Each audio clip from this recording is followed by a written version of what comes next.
everyone, I'm Jacob. I play Tithla. She's a ranger. Tithla's in Barovia because she's tagged along with some friends and somebody needs to look after them. Hello, I'm Josh, and I shall be playing Killian Maxwell, a elf celestial warlock who has been travelling around Barovia for a little while and has joined up with the Tempest Guild to try and find his place. G'day, my name's Tom. I'm playing Jonor, the Aasimar divination wizard. He is here to find the best and the worst of this world, and he's doing it with a bit of naivety and optimism. Hello, I am Raph, and I'm playing Styx, who is a Gloomforged Paladin, on the journey of rediscovering themselves, quite literally, in the land of Barovia. Hi, I'm Ash. I play Axel, the gnome fighter, and I'm a master of the shield and a master with Trident. Hi, I'm Matt. I'm playing Blood Gorson, Path of the World Tree Barbarian. Hi, I'm Haz, and I'm playing the character of Theodore Ursa, Satyr, Circle of the Moon Druid. And I'm Owen, the Dungeon Master of our Curse of Strahd 5th edition campaign. A warning, gentle viewer. Curse of Strahd is a horror-themed Dungeons & Dragons campaign, which means you may hear adult language or adult themes throughout this episode. Hello everybody. Hello, and welcome back to the Lost Archives. It is wonderful to see your gorgeous faces. We are here. We are playing the premier horror Dungeons & Dragons campaign, The Curse of Strahd, with some homebrew fun thrown in as well, just to keep things interesting. If you're joining us tonight, what are you doing? This is episode 120. You can see it in the title. Get the fuck out of here and go back to episode 1, please. It's really good. You'll enjoy it.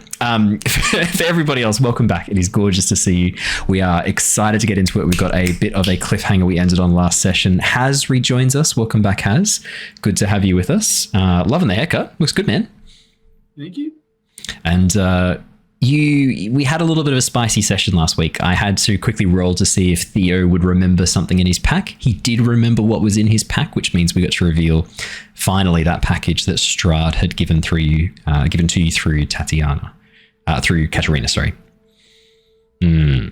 So you've got a choice ahead of you tonight whether or not you want to partake of the contents of said package. So we'll go over that in the recap, and you can let me know what you think.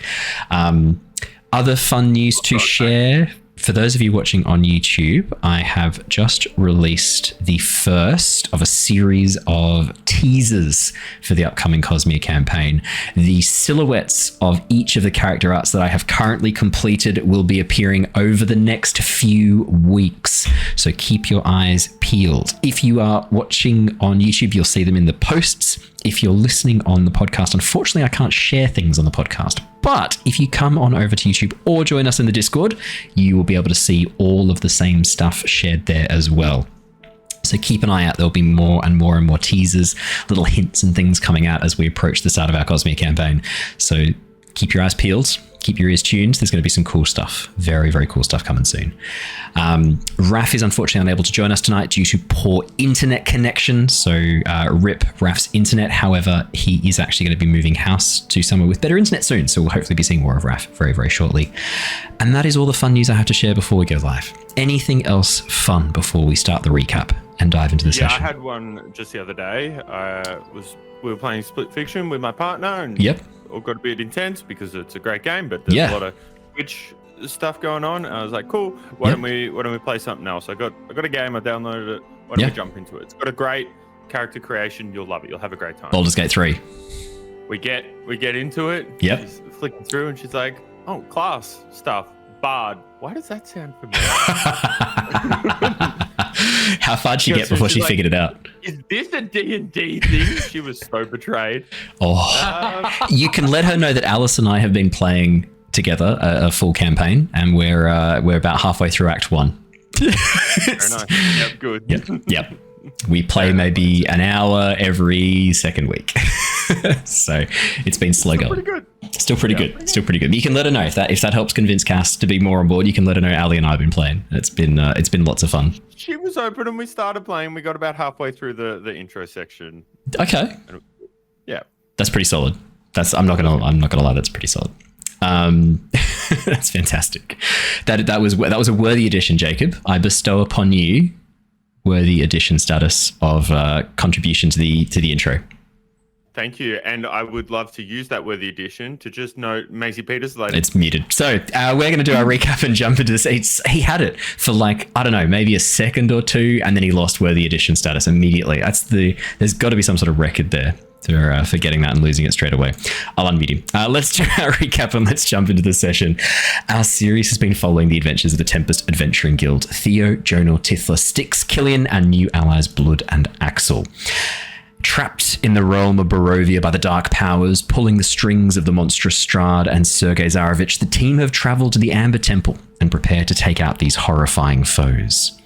With the help of Victor and Savonk, the team attempted to teleport to the outer entrance. However, a mishap in the casting of the spell disintegrated Victor and sent the team tumbling through an unstable portal, depositing them into an unfamiliar location.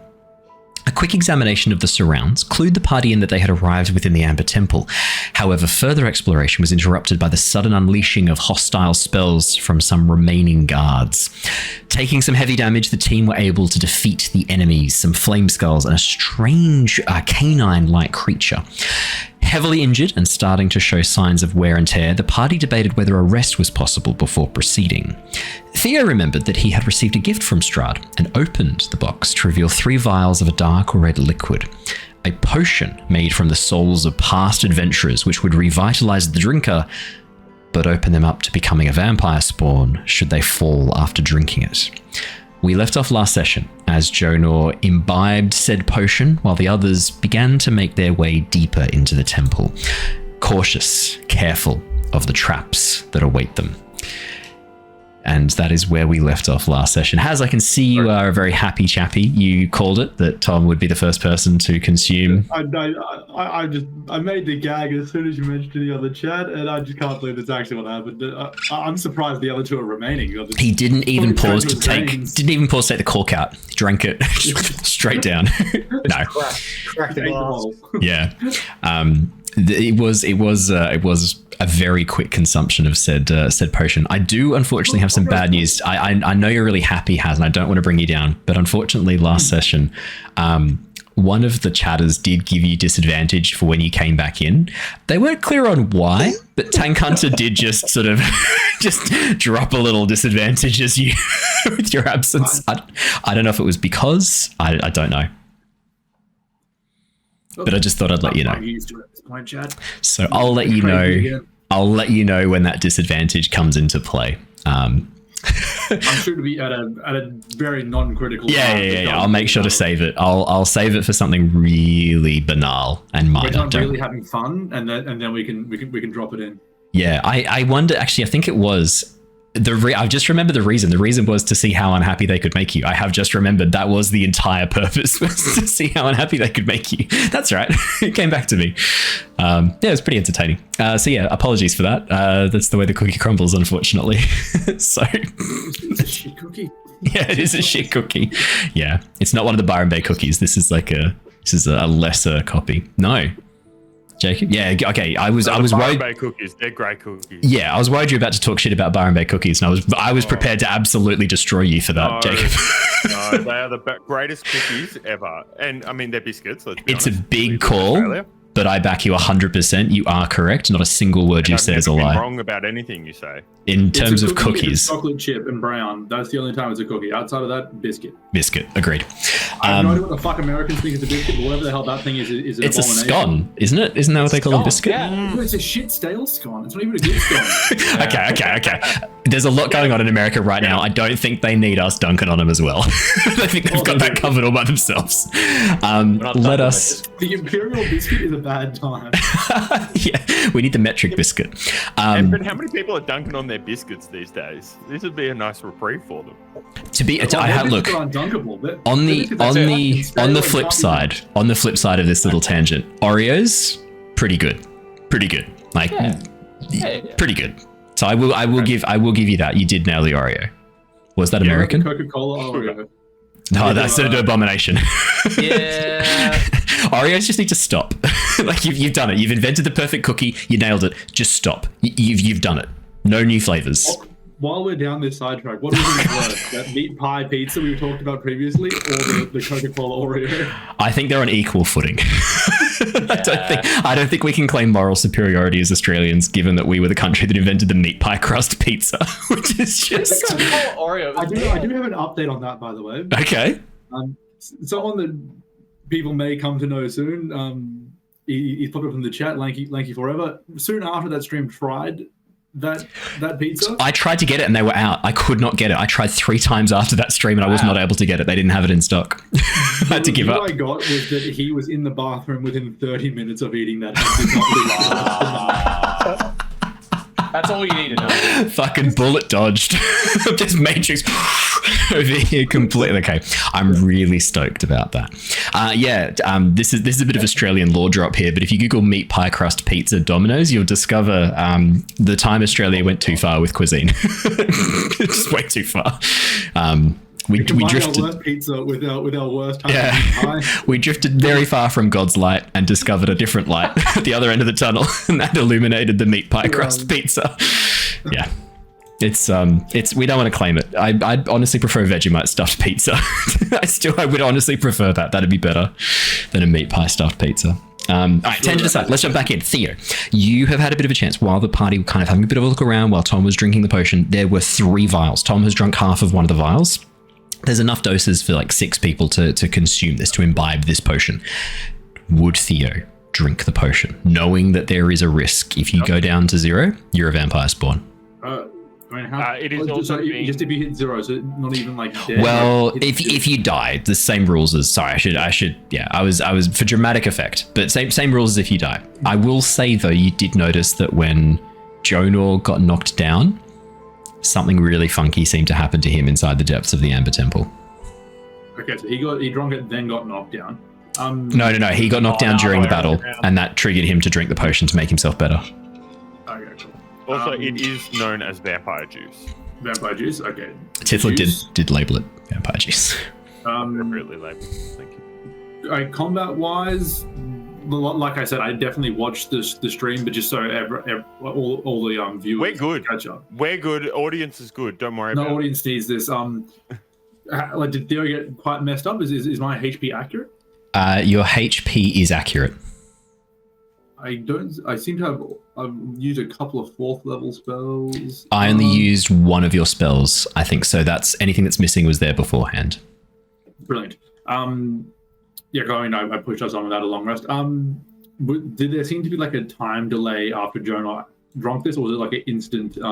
As soon as Jonor drank it, you watched as life began to return to him. He began to sort of perk up, color flashing in his cheeks again, but the beautiful sort of gold silver irises, flecks of red like spokes on a wheel, began to push through, and you can now see in his eyes these kind of discolorations, these blood red discolorations in his irises. Cool.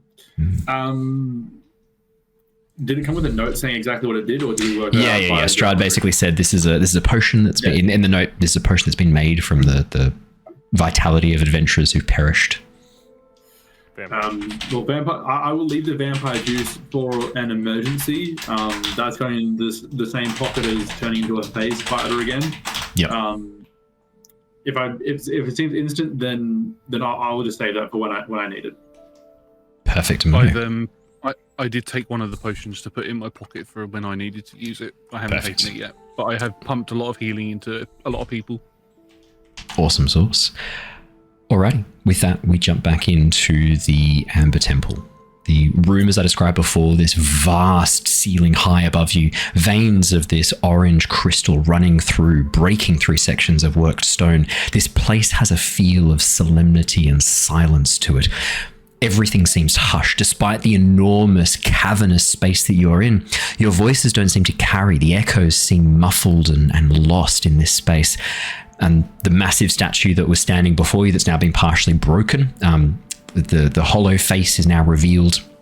You can see those platforms in front of you as well. One that has completely caved in, the other one about 6 feet up, leading to what looks like a series of rooms off towards the eastern side, that northeastern portion of the room. I believe Styx had made his way up onto the platform. And as I am playing the character of Styx tonight with Raph away, Styx will head back over towards the balcony and call out, "There are more rooms upstairs. I can see broken statues and what look like some sort of antechambers." Well, I can before we send- just go on, Theo. Oh, I was just going to say I could send Froggy off to explore. It does not matter if he gets squashed. I can always bring him back. That seems And I let the wise. frog get that answer. Does the frog respond to that? Oh, you just Sorry, summoned. I was Just to busy freaking out summon. over sexy Styx' voice, which is a new development for me here. He's been doing it for a couple of weeks. ever since the Sun Sword was reformed, he's been using his soulless voice in his original form. I guess I didn't listen to a single word Raph said. I can switch back if you like. That's better, much more arousing. Well, before we just rush in recklessly like we did last time and get smashed with like 2 fireballs in the flame sphere, maybe we should, check where we go. Yeah, exactly. That's why I sent in the frog. Yeah, absolutely. I just like to get in front of. Blood does not want to get hit by fireball again. Or two. So does anyone want to be able to, truly see what's ahead? Anything that's taken shape and illusion, things of that I can grant someone the ability to see for an hour if it'd be helpful for them.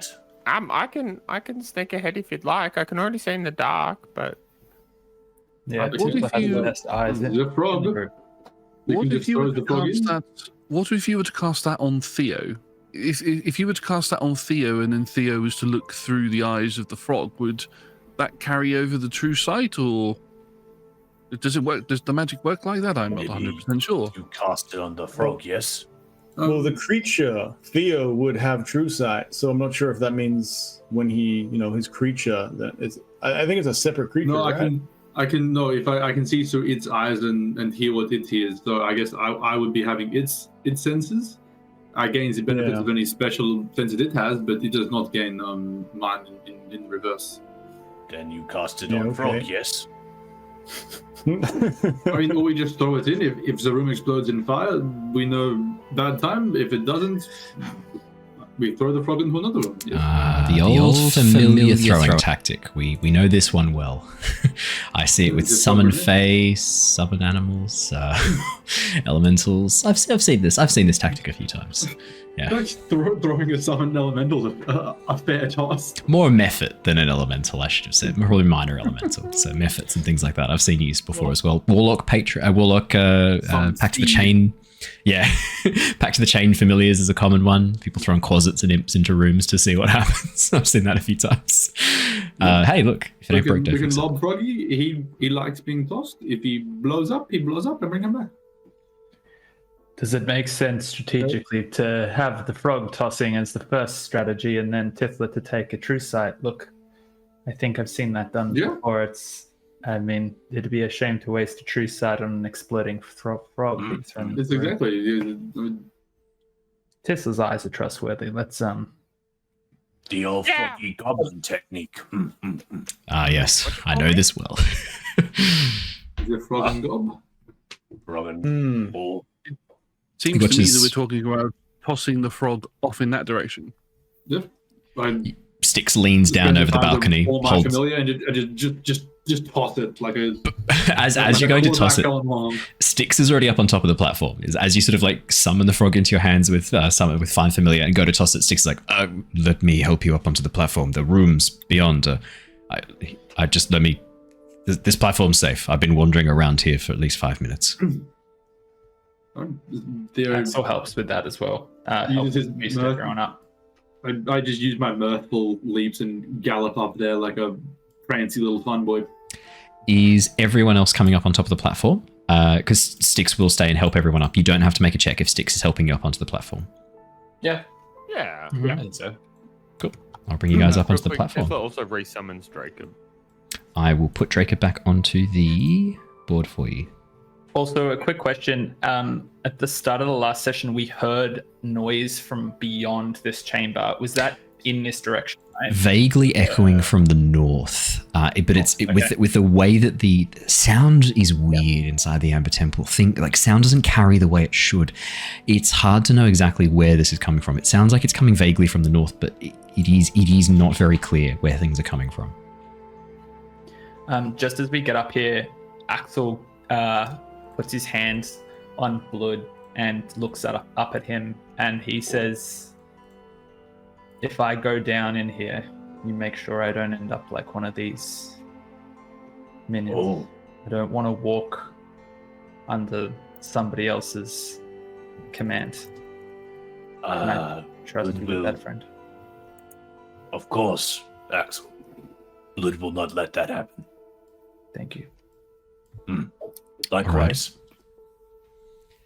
I bring us over to a map. Jonah's going to Yep. walk up to Theo and beside him start to draw a third eye and then orientate that on top of Theo and place that one for him as I'm casting True Seeing.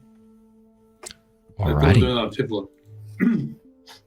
Yeah, Theo, I'm just happy if you take this one. Sure. You know, you're the strongest. You lead the front, so if we're going to new areas, I think that could be helpful. Yep. Okay. Thank you very much. While he's doing that, I lob the frog to the room to the north, and put my vision through that while I just let Jonor. And while this is happening, Tithla's like doing some stretches, like getting her hand binoculars out, getting ready for this new vision that she's about to get. Yeah. Training your mind, aligning your chakras. Yeah. You're going for it. Looking like over the edge, just like, cool. This is it, Jacob. Ooh, I mean, everyone's going to put frog. our trust in us, so finally believe in us. This is our moment. I've just had a thought. Oh. Jonor, do you still have access to that legend lore spell? I do, but I have to sort of take a seat for a little while and think about things and to do. So time is sort of takes like 10 minutes to do that. Oh, okay. I was just thinking that maybe we could use. I know it would require using a lot of your magical energy again after you've just recovered, but we could use that to sort of maybe give us a map of the area, or at least map where the main chamber of this place is, where Sergei and Strahd might actually be. Is that Yeah, look, well, works? Yeah, this one, you know, if it's someone important, then I get to learn about them. If it's like a place or an object, you know, I'd find important details or maybe lore that hasn't been widely known. Well, that sort of stuff. That could work. We are in. Honestly, could be helpful. Mm-hmm. Alrighty. I found Are you happy with that time spent? You guys go. How long you need to do the spell? I need like 10 minutes for that one. That's fine. We've even if we know the direction that we've got to head in, we still need to check it for traps and other creatures and all of that sort of stuff. So some of us can stay with you while you recite the spell, and others can go off and begin checking for traps and things like Tithla was just about to do, and then we can reconvene in about 10 minutes, maybe. I can protect Jonor. Blood can. Alrighty. We got this bit of parchment here. I can lay out the land of the temple here, perhaps. Perfect. So, Jonor, you're going to spend 10 minutes casting Legend Lore as a ritual. Blood, you're going to assist by keeping guard, making sure nothing approaches, listening out for any signs of danger. Jonor, you don't need to do anything. Just cast Legend Lore. That's not a problem. Blood, could you please make me a yep. Just before I do that, the rumble in his tummies is unsettling him, knowing he's somewhat cursed by Strahd. Yep. I'm going to use a upcast, what is it called? Remove curse on 4th level. Yep. Prior to using a 5th level divination. So Okay. I'm trying to wipe myself clean of that dirty vampiric infection and just see if that does anything for me. Alrighty. Let me quickly pull open the things I need to pull open. I'm also going to stay with Jonor because I have access to message, so if anybody does attack us, I can message the others. Yeah. Good idea. No, that's not a bad idea. People just staying around here. Well, those who want to go off and check for traps and in the directions that we could potentially end up going in can go do that, while not many of us need to stay here with Jonor. Well, I mean, I'll just go into the sense of frog, yeah. Theo, I will walk with you. I'm looking through the eyes of a frog right now. The room to the north seems empty. As I move, I eventually command Froggy to move to the right. I'll describe the room for you in detail. We'll do that in a second. Jonor, as you cast Remove Curse, you don't feel any different as you turn towards the others to get them to check your iris. There's no change to the color in your irises. There's no change to those red spokes. Whatever this is not a curse. This is something, or if it is, it's much more powerful than a 4th level. For sure. Unfortunately. So, Jonor, you sit down and spend 10 minutes casting Legend Lore Blood, 10 for your perception check. All seems fine. Yeah, nice. No dramas. You've killed everything in this room, you're pretty sure. That's good. Yeah, Theo. As you summon Froggy, I found a really cute token for Froggy. A nice little grung. By the way. As you throw Froggy into the room, frogs do have 30 feet of dark vision, it turns out, so perfect for scouting ahead. As you throw your frog into the room, the area that you see before you, it's a very bare and broken room. You can see that there is a foyer to the west with some doors. You think they lead out onto the arches crenellations that you saw before, and a shrine to the east that has been completely destroyed. There are candlesticks and candelabras that have kind of been thrown over and broken. Dust coats every surface of the floor, undisturbed dust. And you can see that the statue on that far eastern portion, the one that's been destroyed, looks like it was made of some darker stone, possibly obsidian or some sort of crystalline slate, perhaps. It was on a raised alcove, but it's been completely destroyed. And you can see that there are 2 pairs of empty alcoves on the north and south. It doesn't look like there was ever anything stored there as far as you can see. It doesn't look like there's much else here for you to observe. And there's no other way out. There's just the way to the west there out.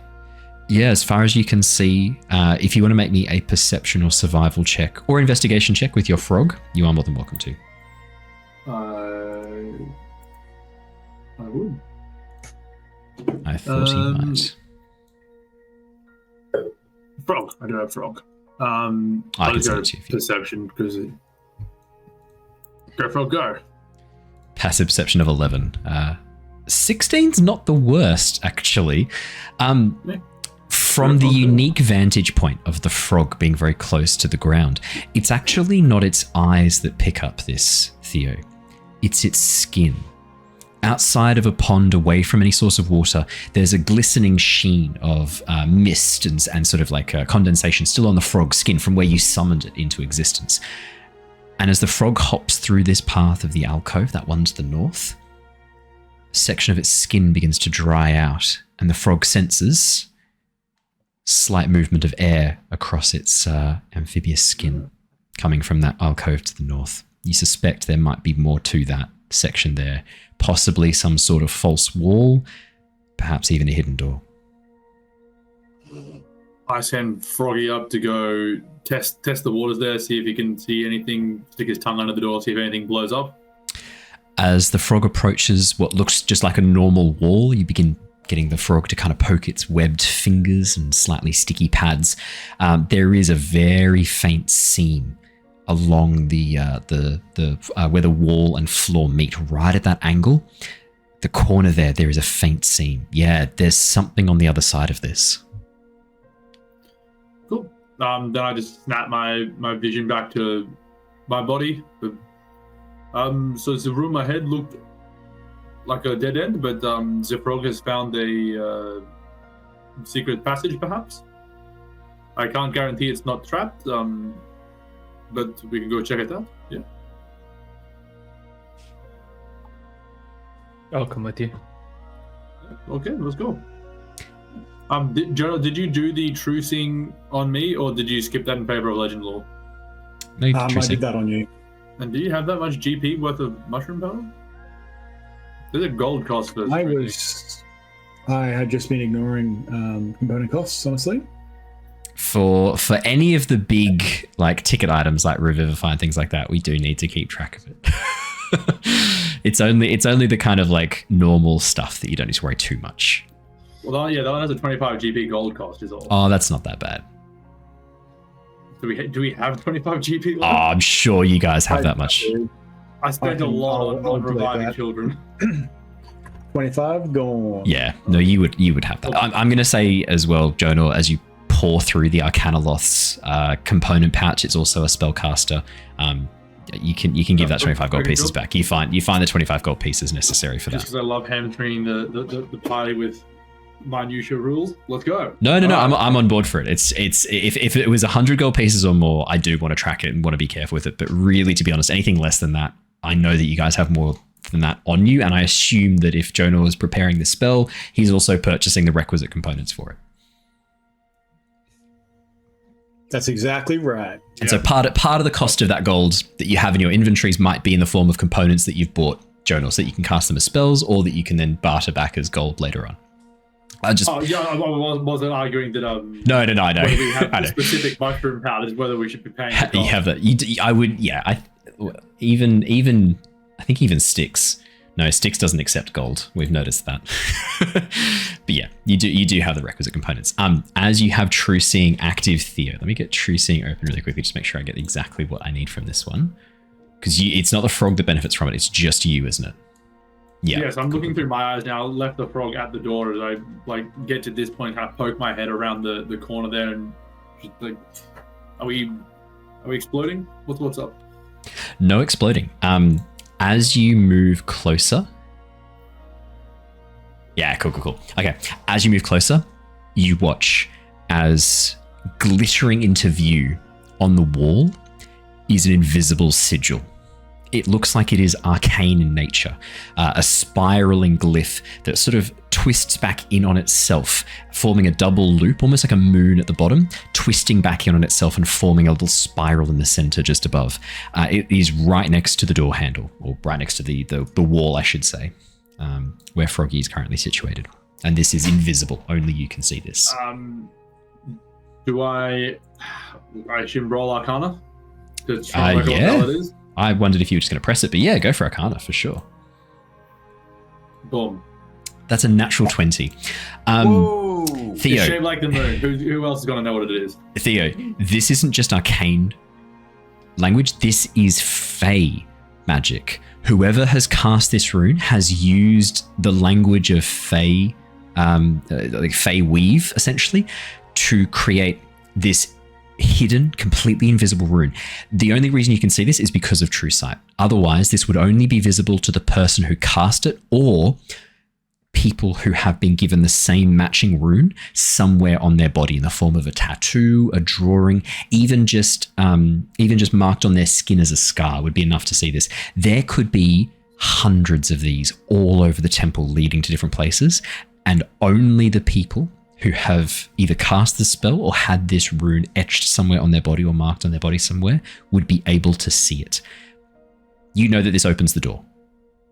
There is a hidden door here. This opens it. Cool. Okay, so it doesn't seem like an inherent trap or explodey kind of rune. It's just to denote the doors. Literally, just that. Would I be able to quickly just draw the symbol on my arm there? Yeah, 100%. Yeah, I mean, you can see it. You just get a bit of ink out of your pack and just mark it on. Yeah, it doesn't. You know, it doesn't even need to be amazing. It's just rough. Is fine. I do the same to Axel. Axel, come here. I need to draw something on you to get through this door. Don't ask questions. That's okay. I don't understand. Go for it. The trust. Draw on Axel. What's it drawn on Axel? Did it show up for him? As soon as it's drawn on Axel, you can see it as well. This kind of double moon symbol at the bottom, and then a spiral in the very center above. I found secret doors. Always a frog did. He's a very helpful frog. At that, I go up and try and push the door with whatever I think would open it. As soon as you touch the symbol with your hand, you watch as the symbol glows for a moment. Axel, you see it glow as well. In response, Theo, you watch as the symbol that you've drawn on yourself glows. And with a rumbling, scraping noise, you watch as a section of the stone wall begins to lower into the floor, revealing a hidden passage beyond. Just with the friends, we found the secret passage. You come here, you need to get the secret symbol. Did somebody say secret tunnel? Secret tunnel.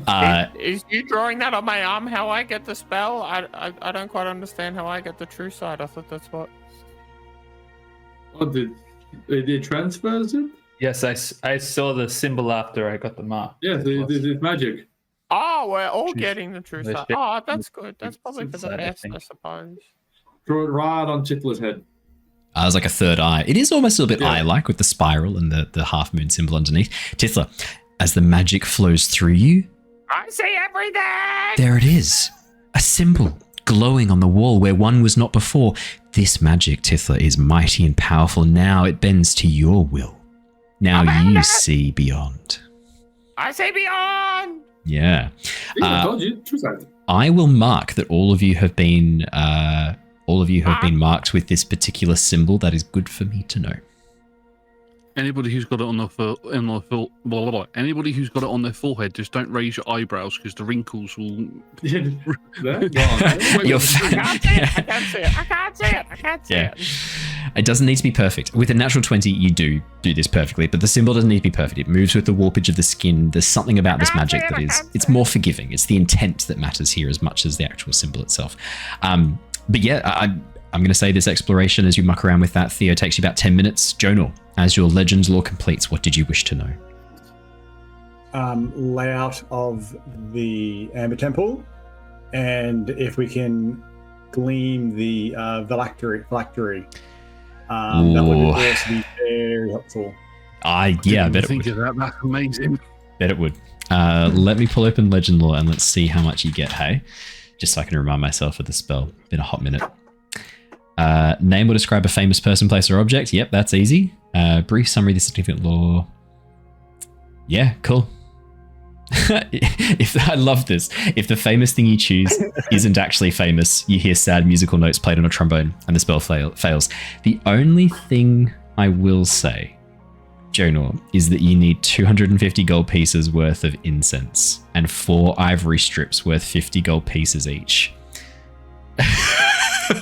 I can cover the first bit of that. I can't cover the rest of it. How is this spell more expensive than like reviving like 4 another people? 200 gold pieces. let me quickly see. Need components. Does anyone have ivory strips? 4 ivory strips. I have these black onyx crystals. How much are they worth? I have black onyx crystal. Have I told you how much they're worth, Blood? 80 gold pieces each. Oh, perfect. Yeah, you only need, as long as you've got like 2 or 3 of them, that's enough to cover it easy. Yep. Perfect. Okay, cool. Mark those off. Reduce it by 3 Blood, whatever your onyx crystals are, and Jonor, you can afford the spell. You don't hear sad musical trombone notes sound out in the distance. I realized I need to not do this into the cameras. I did something similar. In Return of the Giants. I was describing a large giant sky castle, and I was like, it's like someone's grabbed the mountain and lifted it off. Which is quite funny. Quite good. Yeah. As you cast Legend Lore, Jonor, your mind suddenly fills with details. Oh no, you had it as a page, right? You like scribbled on the page, and the ink kind of flowed and formed into the. I remember. I can do the trumpet noise if you like, guys, but you are going to hear. Jonor, as you blot ink onto the page, as it swirls and begins to form, you see a rough layout of the Amber Temple opening before you. There are 2 main layers. It looks like from what you can see, you are currently on the upper layer of the Amber Temple. There is a much larger complex deeper below. The architectural drawings that you've got here probably were designed when this place was first made. I'm going to say that your legend lore kind of draws the soul of one of the architects, grabs the knowledge from them, from the mist, and then transcribes it to paper. And as you read over it, you can see that this place was grand. It was vast. It was meant to be a place of worship, some sort of god, perhaps, but you can't see any mention of which, and as you've been moving through the temple, no clear iconography of any god remains. Perhaps the shattered statues. There's a clue there. But sure enough, there were designed to be a number of passageways and entrances throughout the temple for probably priests and devotees to move hidden from the view of the general public. It looks like where you are currently was designed as some sort of audience chamber or side antechamber for worship. And this secret door that you've just uncovered, meant to be more of a way for priests to move from the lower temple down towards the upper floors. This passageway beyond likely leads down towards the lower areas where you need to go. That lower floor is essentially made up of one vast ritual chamber in the very center and a series of antechambers designed as studies, clinics, and other places for research or for storing knowledge or items of import for the temple. One of them is a secure vault that you think is probably, if you were going to store a phylactery anywhere, a purpose-built secure vault inside a temple, not a bad spot. I convey all that information to everyone as I join them in the new room. So just remember that. Okay. It is at this point, Tithla and Blood, in your current position, you watch as emerging from the darkness in that room towards the east, an enormous crystalline figure strides into view. 8 feet tall, carved from the amber itself, you watch as this living statue wanders into view, moves towards the alcove, stares at it for a while, and then turns and begins to slowly stomp away, moving out of sight. As its footsteps echo through the corridors. Tithla? Did you do that? Did you say that? Oh god, okay. Oh. Do you think we should have said hello? No. Blue doesn't You're right. think... No. You're right. We definitely should have said hello. Maybe. I'll go catch up. No. Stay here. Oh. Okay. I think Blood think that Golem might be not good because it is Amber and we are in Amber Temple. So it sounds like it's home and it should be happy. No, but this place is bad. I forgot that bit. That makes sense. Yeah, okay. Yeah. I forget that sometimes. The Temple of Undead means basically anything we see, we should probably I'm either sorry, who's the not Temple let of them see us Undead? or I thought kill this them. was the Amber Temple. Hang on, Tithla, you know that this is where the Lich lives, right? Yeah. I just don't And know so where if we're going name into is. his... Does that go on? I'm just baffled by this one, actually. Just be careful of everything in here, okay? You hear the sound of stone shattering from somewhere towards that eastern chamber down towards the south. And then the footsteps begin to move closer again. Hi, the part. Oh, sorry. Hi. Everyone, get out of the way. Hey, be quiet. I need to know, are you guys staying where you are, or are you moving into that chamber that Theo located towards the north? This is the chamber towards the east. Probably into the chamber? Yeah, yep. You can move. Yeah, the sounds coming from north would go north. Yeah. As you all move up into position. For the first time. Oh, perfect. As you all move up into position, you hear the sound of heavy footsteps, and then from Styx's vantage point, hiding near the door, he watches as the enormous figure strides out onto the platform, pauses for a second, and then turns and heads back into the chamber behind before moving out of sight once again. Maybe close. Can you close that door there? Styx? Yeah, Styx slowly closes the doors. I think it best we not linger here, friends. That's wise. So if we go down these stairs, we're going to go down to this main ritual sort of cavern. Which room do we reckon we should go from first? Either like a side room for research study, or where would it place us? Do we know, Owen? You know roughly from the original architectural drawings, it should place you down into a series of chambers that lead on to the main chamber. Okay. So it won't be directly onto the main chamber, but it will be leading you down close to them. Okay, well, maybe we should peek our eyes just down this corridor and just head on carefully through. Okay. Did you want to see the frog? I can send frog, yes. Send frog, yes. Yeah, go frog.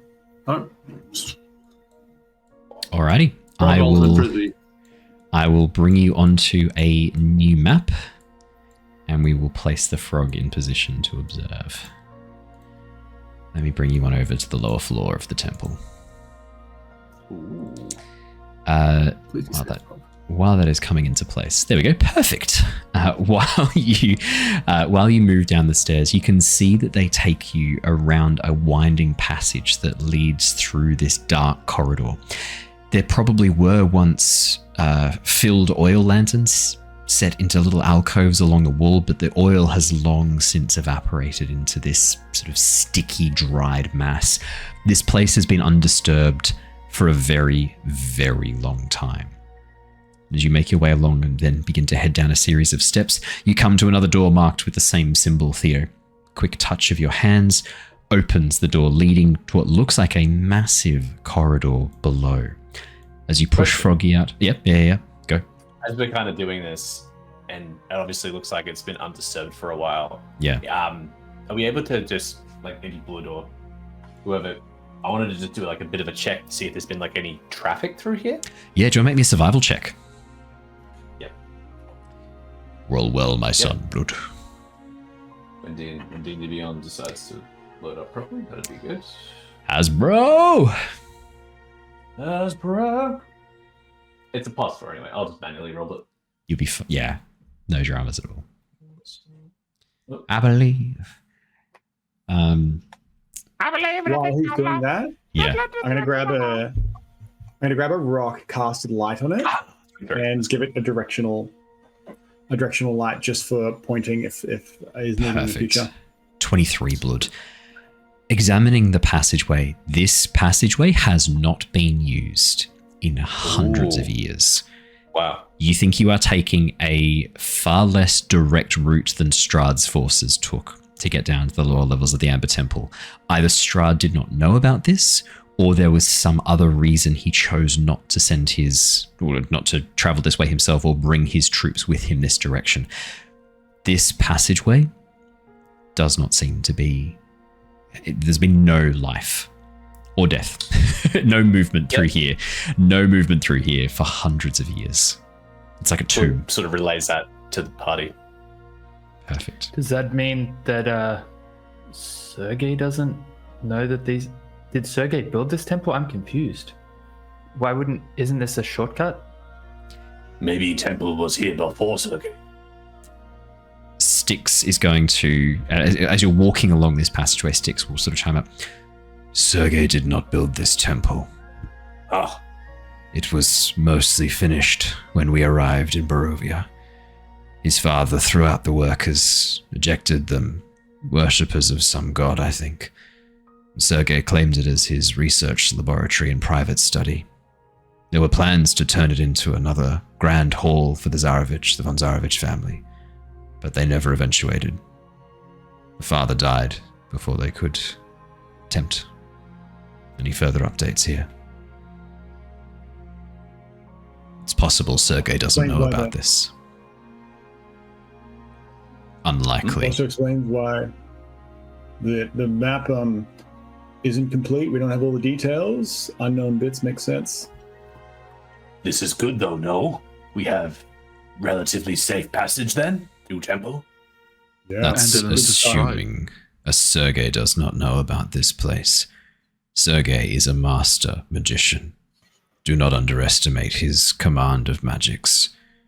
We should be careful nonetheless.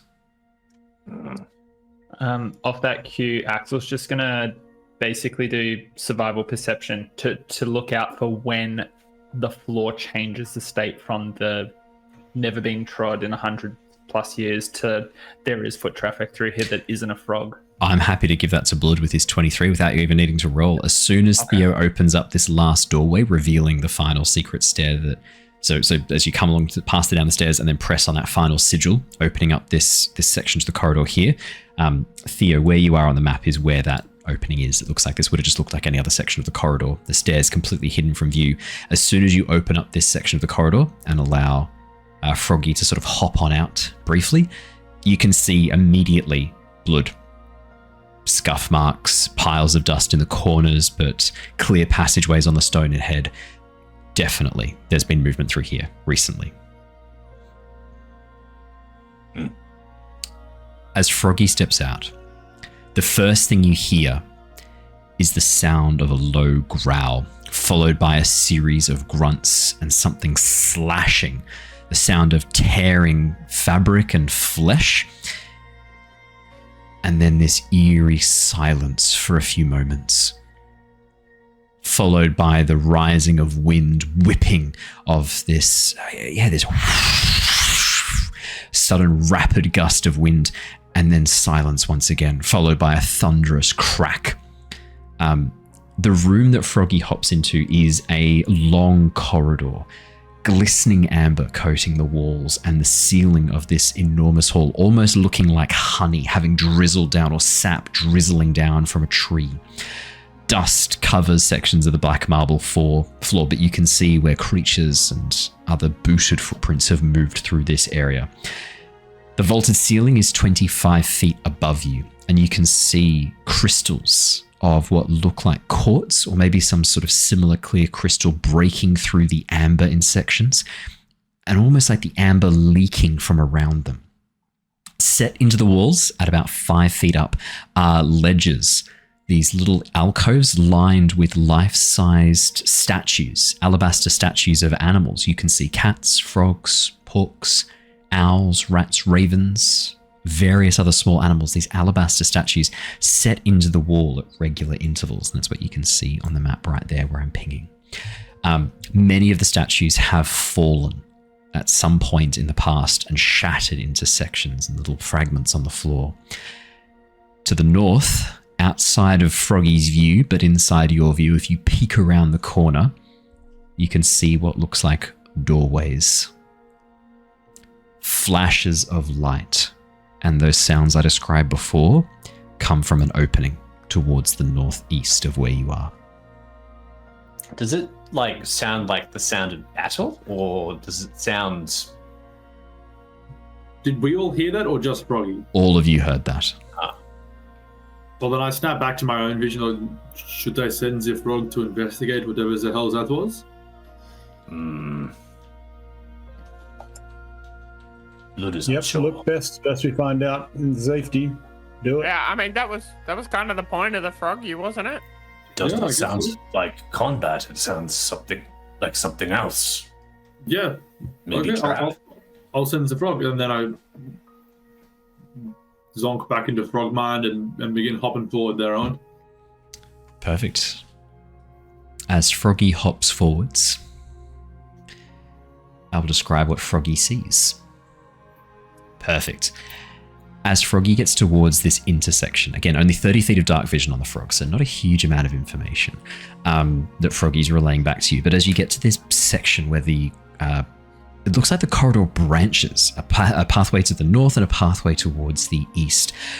From the east, flashes of light continually ring out, and to Froggy's dull senses, you can see occasionally illuminated in these flashes of light what look like two figures crashing into each other again and again, magic summoning from between their fingers, blasting, illuminated only by the light from their magic. As Froggy goes to hop a little bit closer, some force rebounds this tiny little amphibian, pushing it back away. It looks like this passageway is magically sealed. To the north? Towards the east. Oh, okay. I quickly snap back to Theo and there's a split passage up ahead, but there's some kind of magical barrier. I'll keep sending Froggy further north. I think that way is clear. And continue hopping the frog north. Magic barrier. Sounds good. Jonor. There you go. I'll make the barrier visible for you. I'll examine it when we get to it. As Froggy continues to... Oh, yes, you go, yeah. I was just going to say, I think you can start seeing the end of the passageway there. Yeah. If he's, unmolested at that point, I'll as you hop a little bit closer, just before you go too far north, I'll bring you back a touch. Just towards, it's hard to see on this map, so what I'll do, I'll just make the alcove a bit more obvious. There are 2 recessed doorways immediately near. There you go. Is that a bit easier to see now if I've pulled them away? Yeah, there you go. Perfect. Okay. So there's 2 recessed doorways on either side of the western wall where that corridor opens up. So there's a doorway here and a doorway here. Yeah. That Froggy hops past. You can see that they are made of the same stone as the temple, carved with a series of strange, almost angular bone-like glyphs. Probably not part of the original design, you suspect there. And as Froggy continues to hop towards the north, there is a doorway open at the far northern end, made of amber and just partly ajar. And from the other side of the doorway, Froggy can hear voices talking. Could you make a perception check for me, please, Theo? Yep. I assume with Froggy's stats. Yes, please.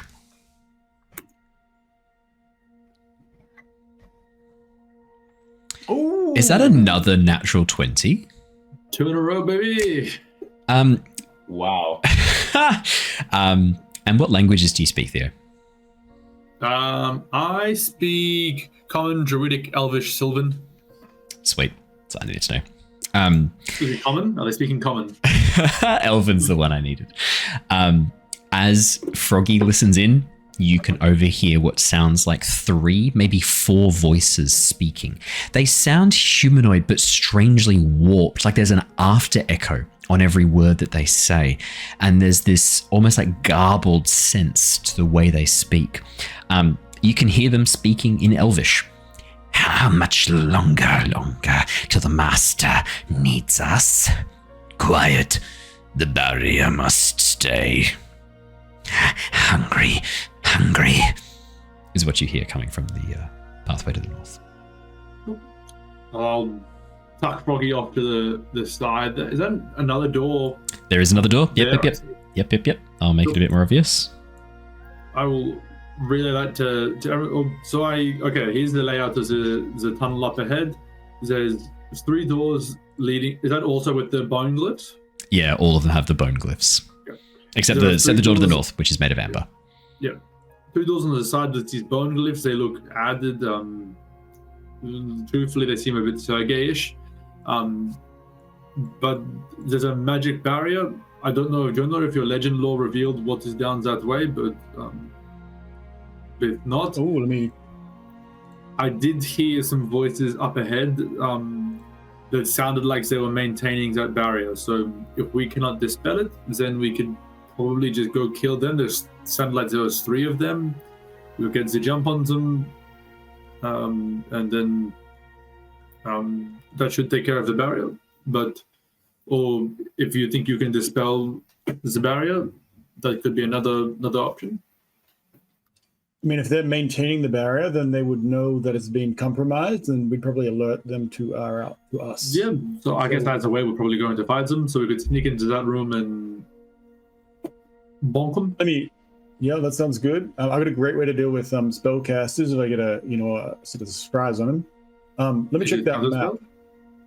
It is not counterspell. It's putting them in a bowl of a sphere of water, and then they can't really talk, which is not helpful for spellcasters. It doesn't do it.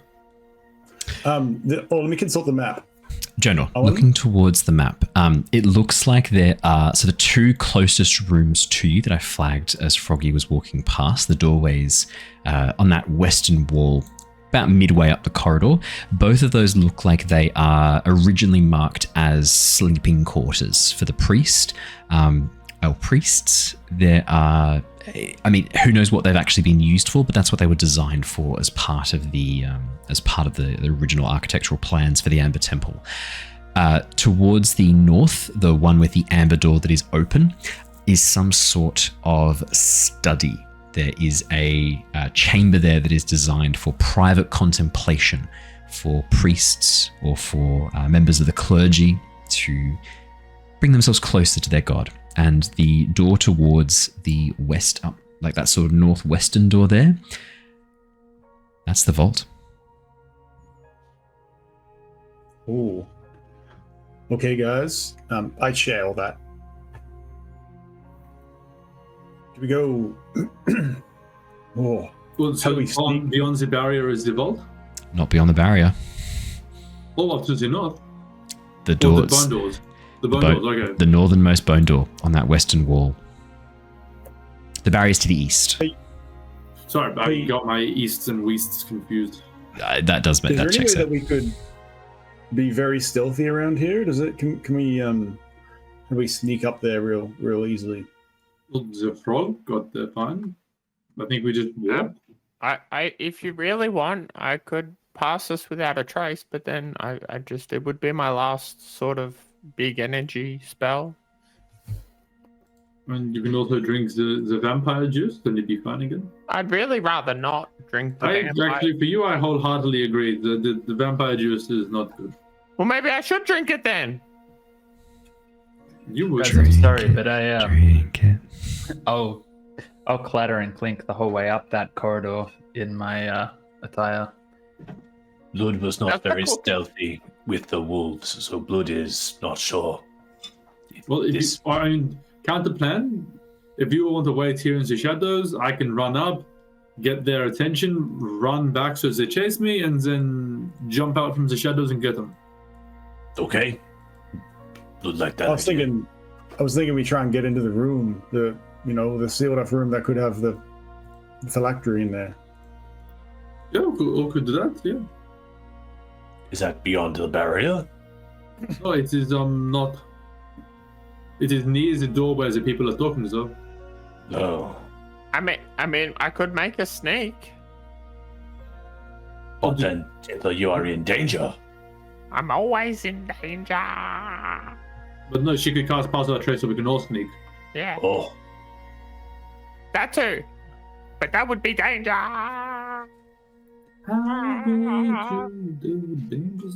Look, In any case, we're going to be sneaking around. Yeah, shall we pass no trace? It is my last sort of energized full spell. I'm Yeah, out. then- I'd be tired. Do you usually use spells? Do you not just shoot the bow?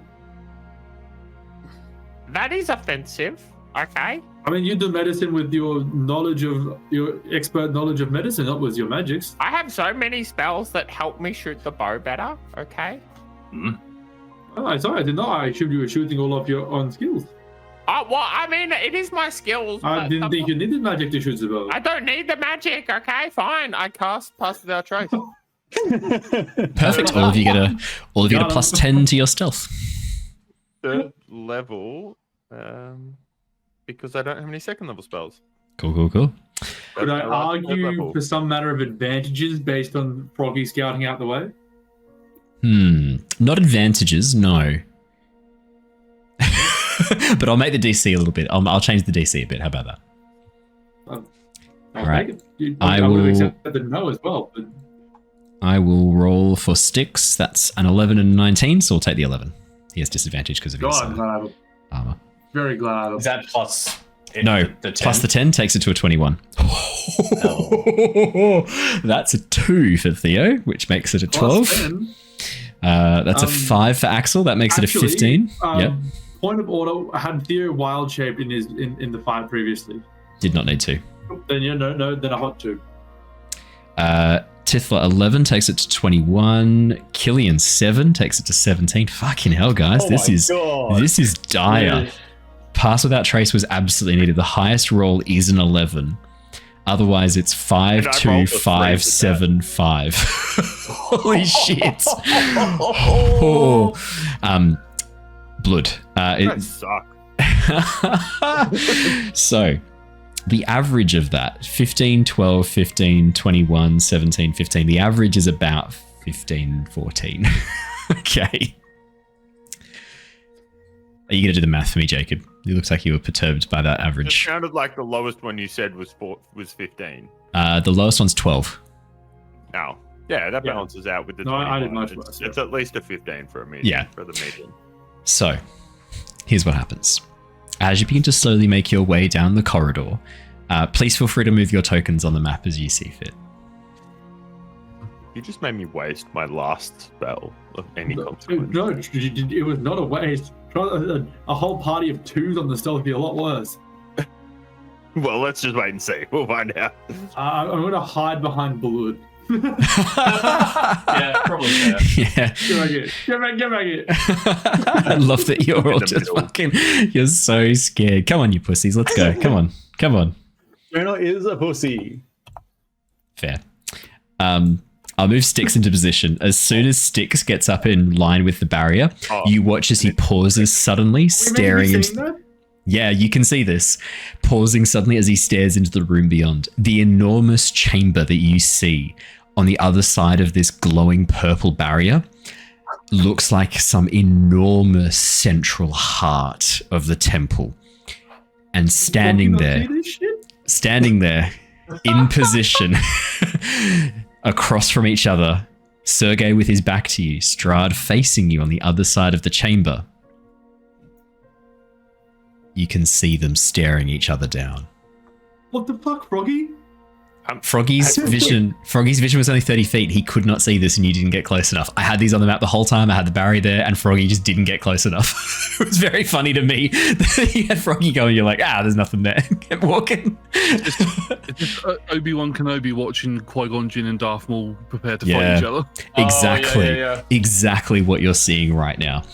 You watch as they stare each other down. Sergei finally revealed his true form.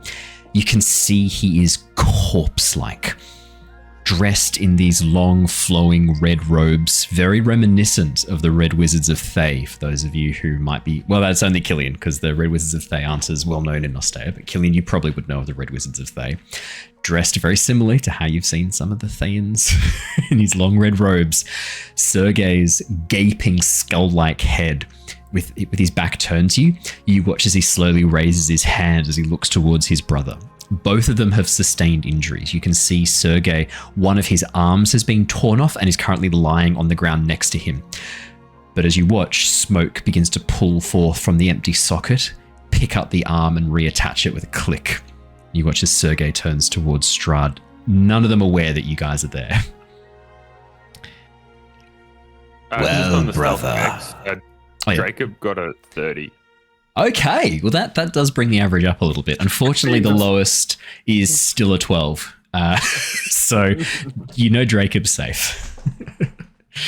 As Sergei looks towards his brother, you hear... Let me get my camera back. Notice me, senpai! Come back! There we go. As the Sergei looks towards his brother, I'm just laughing at Jacob's reaction more than anything else. It's very funny. As Sergei looks towards his brother, you hear him call out, the sound slightly muffled through this energy barrier. Well, brother, here we are.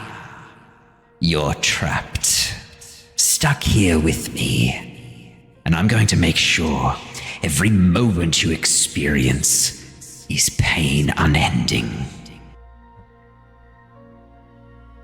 Your wizards may have got me trapped in here, Sergei. But I will tear you apart as many times as it takes to break you into dust and ash. And when I am done, I will burn this place to the ground, shatter whatever housing you have spied away your soul. Yeah, Jonor's really stoked with that. Shatter whatever housing you have squirreled your soul away in, and finally be rid of you, once and for all. And as they pause looking across from each other, you watch as Strahd turns a little bit and raises... Yep. Can I quickly shoot him a message? Yes, I don't see why not. Because he still thinks I'm his homeboy. Yes, he does. Do not react. We have located the phylactery. Keep him distracted. You hear in your mind, Theo. Excellent. Once again, you prove yourself useful, Satyr. Your passage home is guaranteed.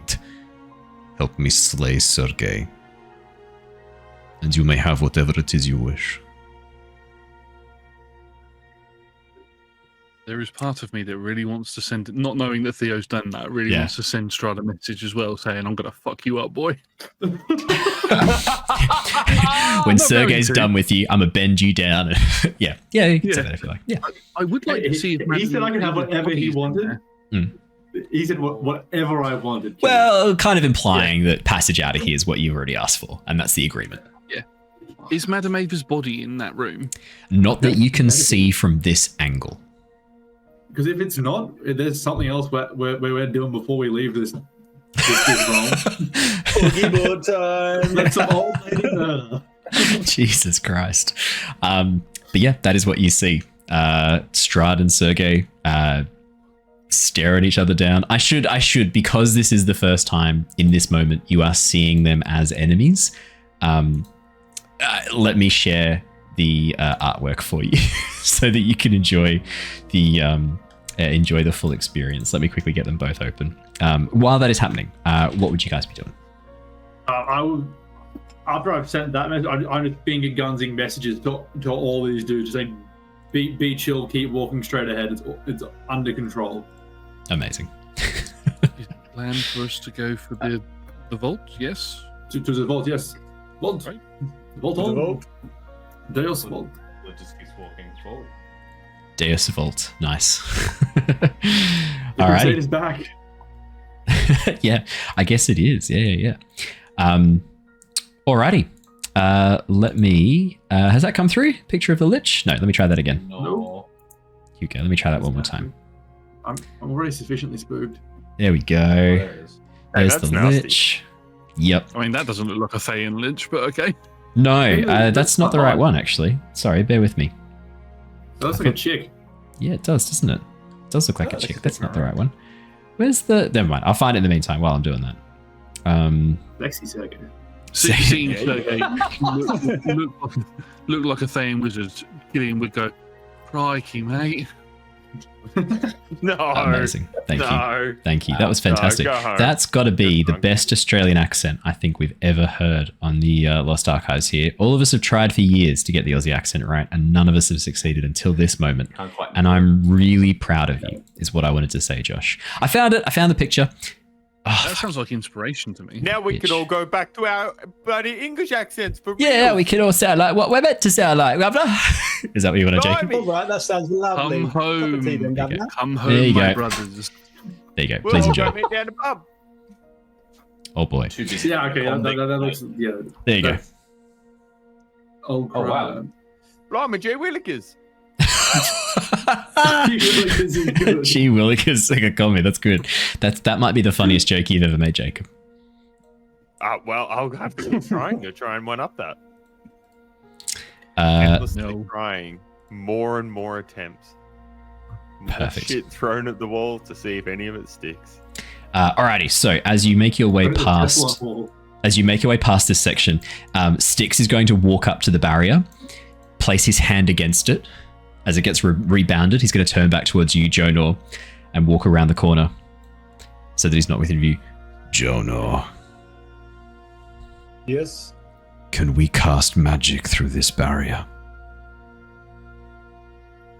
Interesting. If it's of force, let's have a look. Go on an Arcana check on that. Go for it. 27. 27. First destroy the phylacteries, then destroy those two. Yes? Agreed? Yeah, I'll just. Jonor, this is more than just a barrier of force. This is something that has been set up and sustained inside the Amber Temple. It is blocking a lot of things through it. Casting magic through this thing is going to be seriously disrupted, which is why it has been used to trap them both in there so that they can't just break out with magic. Styx is not going to be able to break through this with magic. You're going to need to disrupt whatever the source of this is. There will be two sources, one outside and one inside the barrier. It is enough to break the one outside to then allow passage into the barrier. But once you're inside, you will need to destroy the other source. With the 27, you know there's two sources, two linked sections. Share that information. And I think those creatures just sort of north is the barrier from the to get in from the outside. But if we want to kill Sergey, then we got to get into that room up there. So just hold your horses just for a moment. The phylactery first, then those dudes down the barriers, and we go in, take out Sergey, take out Strahd. Everyone goes home. Everyone wins, yes? Phylactery first, then. Okay. Sexy Sticks. As you guys get a little bit closer towards that door to the north, our lowest roll was a 12, wasn't it? But our highest. So we don't need to name names.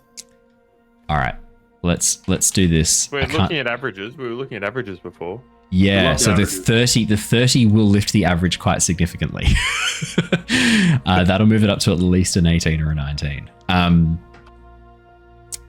You watch as you move towards that doorway, the vault. You hear the sound of one of those creatures inside pause for a second. Wait. All of you go still and silent. What? Nothing. As they continue talking. For those of you who can catch a glimpse through that doorway, you can see what look like 4 hunched figures. Single massive eye set in what looks like this strange, almost eldritch horror-like body. I'm going to display the image for you now. For those of you who are familiar with various D&D monsters, you might recognize a Nothic when you see one. Humanoid in appearance, long torso and elongated arms, and then this massive glowing red eye set in the very center above a grinning skull-like visage. That is what you see. Is that how we define humanoid? It's humanoid. It's got 2 legs, 2 arms, and a torso that stands upright. I would say that's humanoid. Would you not? I would not say that is humanoid, no. Golem is humanoid. Okay, It's golemoid then. How do we feel? That's bad. Yeah. We started that. Should I have them speaking like Gollum? Would that? I'll have one of them speak like Gollum. That'd be great.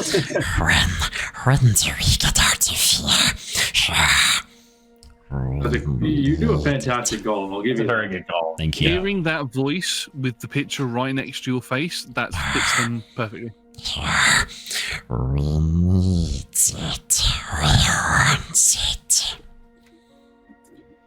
Is what you hear. No, that's fantastic. Cool. As you sneak on over to the side antechamber, the door in front of you is marked with bone-like symbols, these strange jagged edges, lined forms recessed into what looks like a stone doorway.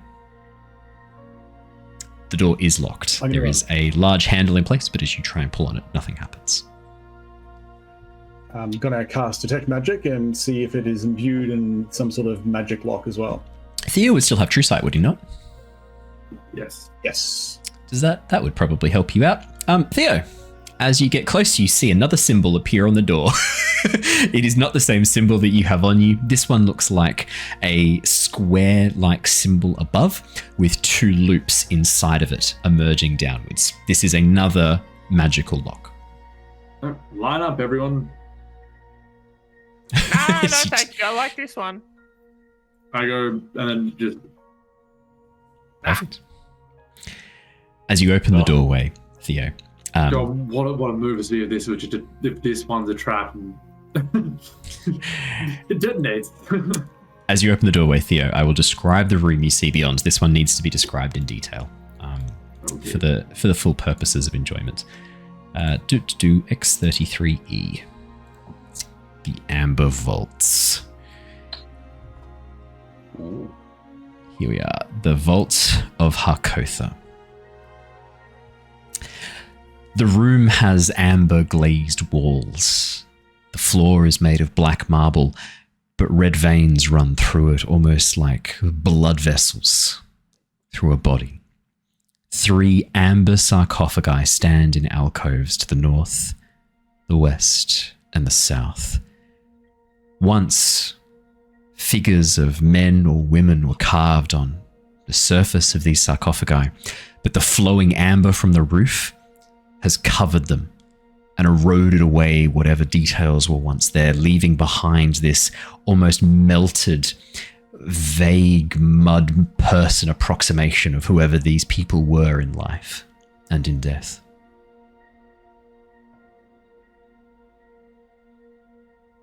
That is what you see. I'd send in the frog. As soon as the frog steps into the room, oh, you've got true sight on. You see something else as well. You bastard with your fucking true sight. Standing in the very center of the room, holding aloft a massive curved khopesh made of this dark black metal, a curved like Egyptian-like sword, is a black, monstrous frog-like creature. It is currently invisible, Theo, standing there holding its sword out. It looked like it was sleeping, maybe curled up against one of the sarcophagi, but the second the door began to open, you watched as it slowly stood up, getting itself ready, holding aloft the sword in position as it stands just off to the side, ready to ambush anyone who steps inside. Do I know what that is? Do you want to make me a nature or arcana check? And I will share the picture with you. We're getting all the pictures tonight, aren't we?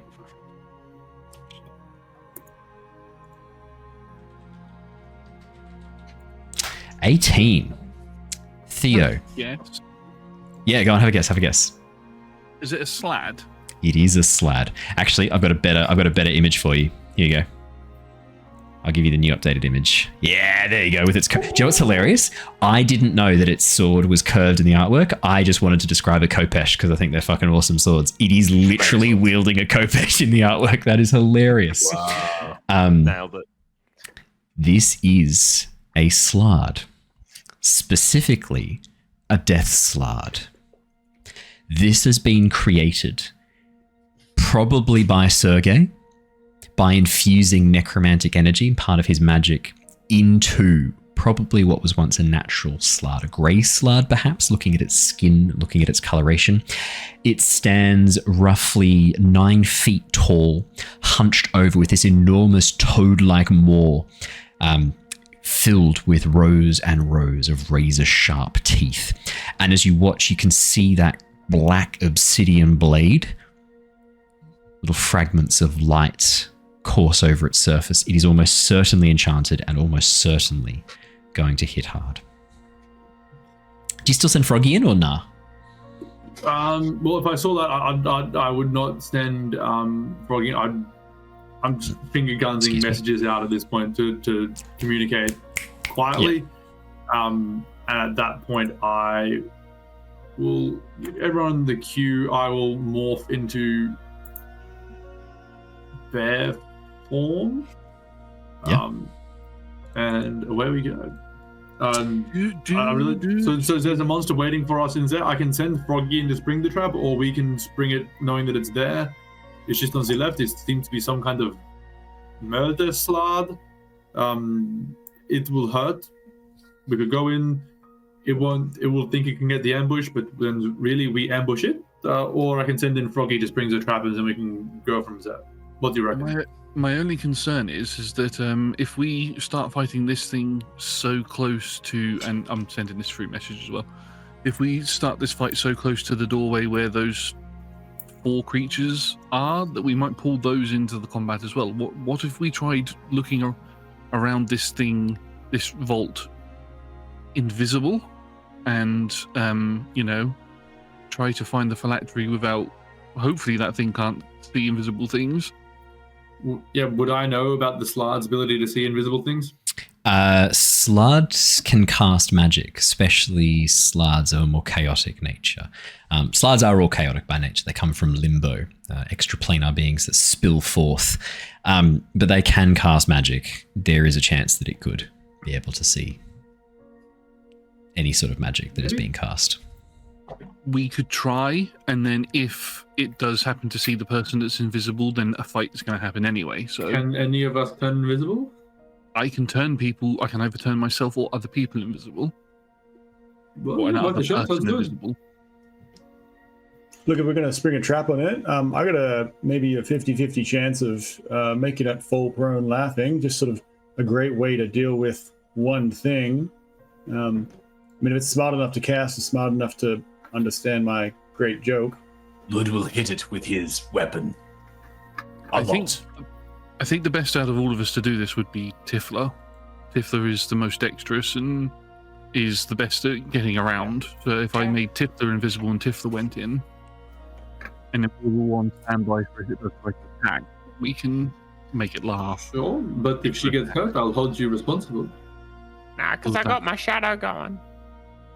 Well, that would be our job to prevent Tithla from getting hurt.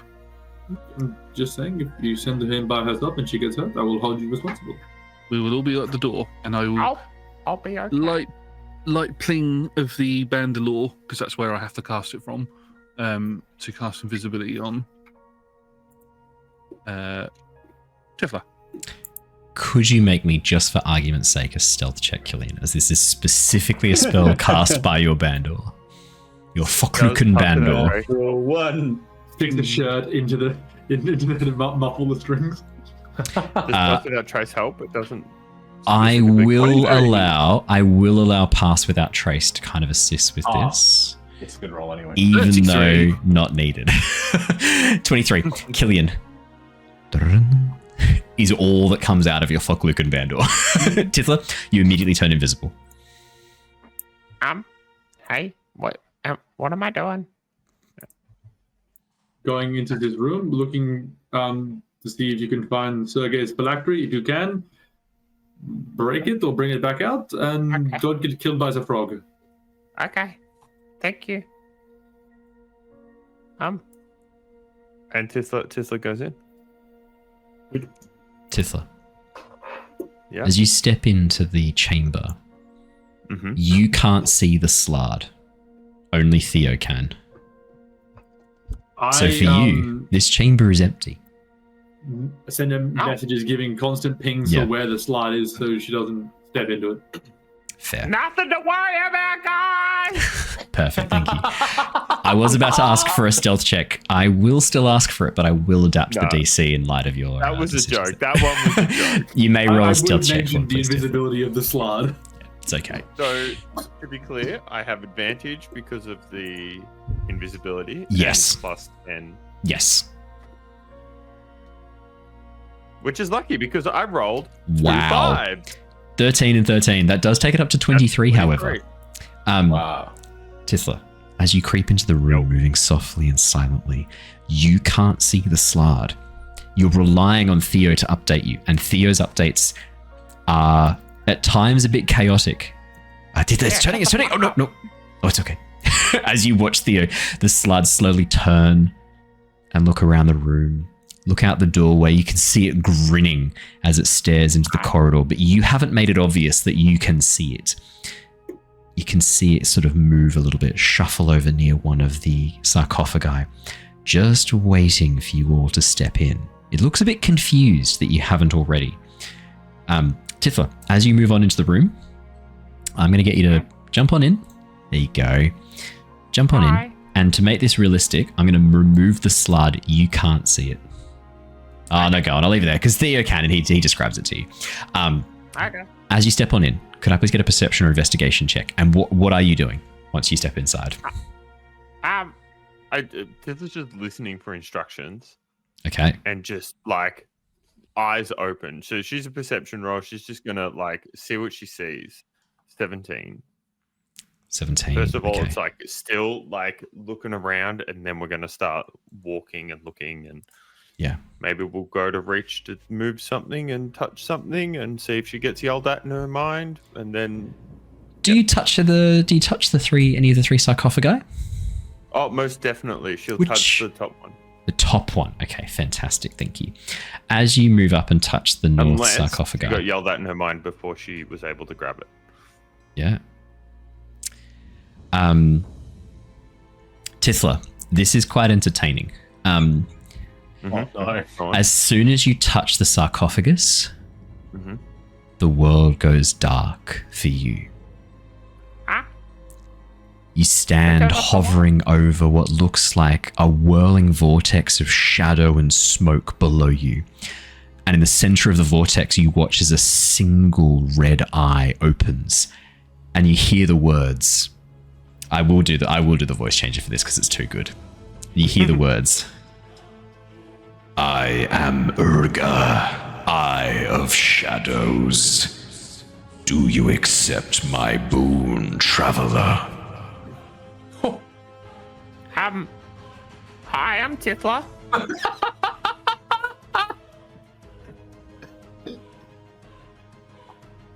There is no further voice from the shadow in response to your question. What? Do I have to do something for it? Are we just trying to be friends? If you're trying to be friends, then absolutely, I accept your boon. Speak, child. Do you accept Urga's blessing? I just said a lot of words. Did you not hear any of them? Are we friends now? There is silence, Tithla. If we're friends, then I accept your boon. Burn! Your acceptance is granted. With that, Tithla, for those of you outside, you watch as Tithla, that symbol that had been drawn on her head by Theo, the skin splits in a seam, and you watch as a third eye opens in Tithla's forehead, this red eye that matches that of Shadow's. Tithla, you gain a third eye. You have true sight out to a range of 60 feet. This, you got it after all. This lasts for 30 days. You have received the dark gift of Urga, Eye of Shadows. Wow. Look, actually, I should say, there's two options here for how it could appear. It could be the third eye, or it could be your existing eyes become starry voids. What would you prefer? I think it just makes so much more sense for that to split open. Yeah, cool. Symbol, the beneficiary of this dark gift also gains the following flaw. I believe that all life is pointless and look forward to death when it finally comes. I'll share it in chat. Oh no! You gain this character flaw. I can work with that. As Tithla's depression continues. Levels up. Anyone that can work with that. Keeping you alive, Theo, it's full-time job now. Yeah.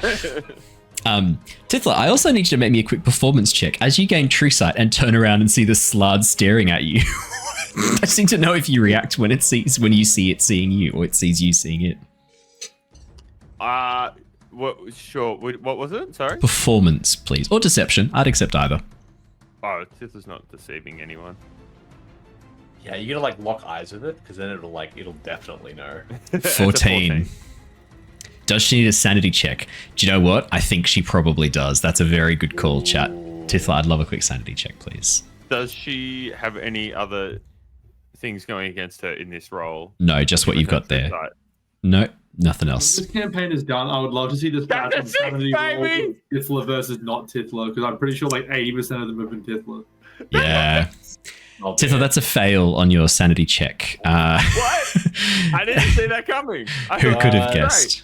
I'm just going to pull open our sanity table here. If you could please roll for me I'm still writing down the bit where I don't care about my life. You just copy and paste that. Just copy and paste it. I put it in chat, so you can just copy and paste it straight in. If you could also please roll for me a D100, that would be amazing.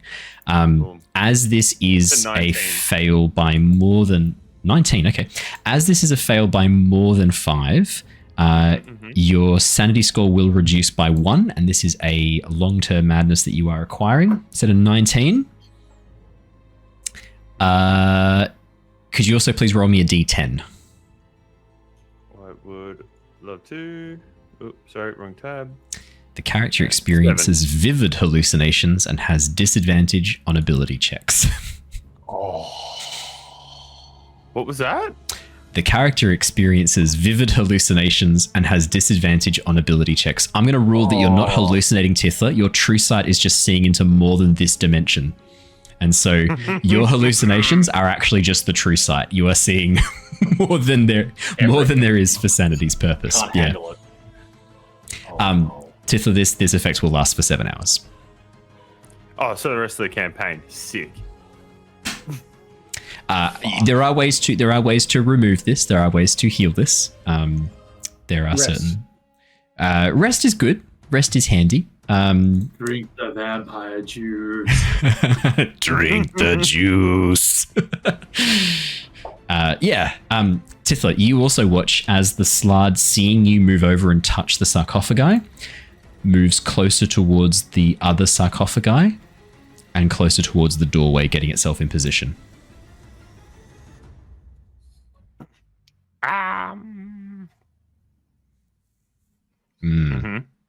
What would you like to do? What are the rest of you doing while this is going on? Yeah, what does everyone else do? You're just Tithla turns around, an eye in her forehead opening up. It's not what you do. Only Theo sees that. Yeah, so I'm just there, just like, Tithla just like put her hand on the sarcophagus and not move. Like, Tithla, what are you doing? Tithla, what are you doing? Tithla, and then the eye was like, oh fuck. Tithla like turns around and sacre bleu. her forehead. Is it going okay? I tell you, it is no. Tithla has a third eye and looks a bit shaken. I think it's probably best if we just run inside now. Has Tithla found the phylactery yet? No, she touched something and grew another eye. I'm a bit more concerned than Tithla just goes back and starts phylactery. searching. If at the very mention of Tithla growing another eye and under the strict instructions of like not letting anything bad happen to Tithla, the Slark, the creature included, I think, and like Blood is just like, we have to save Tithla. Blood will enter a rage and walk in. Yeah, Theo's gonna just moonlight step next to this, like behind, like full, cool, like anime style pop up behind him in bear form. Yeah. I was going to say, if Blood's wandering in, it is going to be a bit different. But if Theo is appearing in behind and triggering the combat with that surprise round against the Strahd, because the Strahd doesn't know you can see it, then things are going to be quite different. If you could all please click on your tokens and roll initiative, we're going to be jumping into combat. Well, oh boy, here we That's go. That's an 11 from Styx. Oh yeah, the priests are gonna know we're here too. Yeah, it's just happening. It's just full punch on. And the Nothix. Cool. This is fine. Yeah, this is fine, guys. There's nothing to worry about. Oh my god, my rolls. Oh no. That's right. I rolled shit for the Nothix. They're on a 7 as well. Alrighty, so the... can we just get a quick update from everyone what their sanity modifiers are? +7. Go around the room. Yeah, Axel's very sane. Yeah. I'm +9. Wow. 0.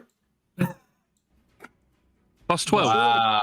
Like I said, I think 80% of the sanity rolls have been you this entire It's all been Tithla. 0. +12. You've been doing all the Jonor's? insane shit. Yeah, good question. How much is Jonor's? Styx is only +2. Styx has done a lot of insane shit as well. But Styx also started very neutral. I think Axel and I have been pretty neutral too throughout the. Hang on, Well, +12. sorry, I mean, like, +12 can't be right. Whose was +12?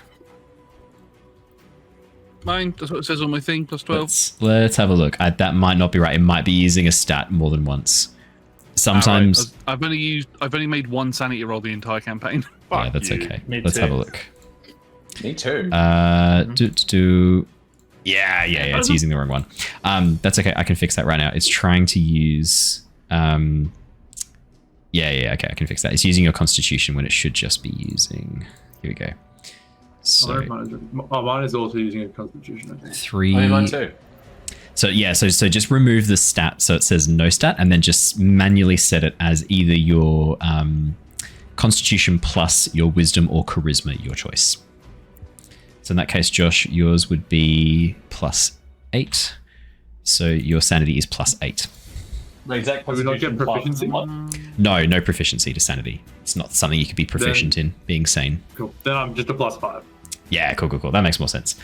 Awesome sauce. Alrighty, in the initiative order, ironically, Theo is actually first, which means, Theo, you're going to get 2 turns with this because of the surprise round followed by the immediate start of initiative. Can I Theo. ask that Yes. I use my feature that allows me to rotate around, change positions with someone? I'm planning to ambush the No fix. other dudes when they come out. So can I switch spots with Blood? Blood, if you're happy with that, I'm happy to do that. Cool. 13 for Blood. Oh, that's 133. 13 for Blood, 10 for Axel.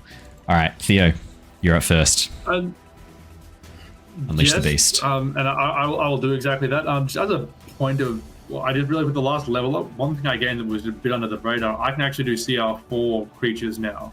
Yes, you can. Very nice. Ooh. Would there happen to be some kind of CR4 Fey bearish creature that may exist? We don't need it right now, just as a on the radar prior to attacking a Sergei. Specifically a Fey bear. I can work with that. I'm a bit attached to the general bear aesthetic. Do you want me to make an Elder Bayon?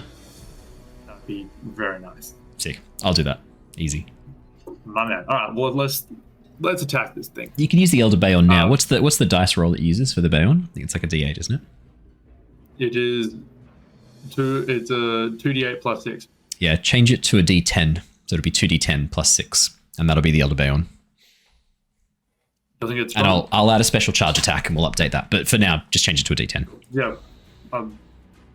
Sweet. I'll pop up behind him and I'm just going to claw him in the rear. I'm going to swipe his ass. This does get advantage because I did my teleport thingy. Yes. 17 is not quite enough. 19 is enough to hit. Would you like to roll me the 2d10 plus 6? I would like to roll you the 2d10 plus 6. And a whole lot more things to go along with that. Yeah, you're just going to moon drop this, aren't you? Any flanking bonus to Tithla?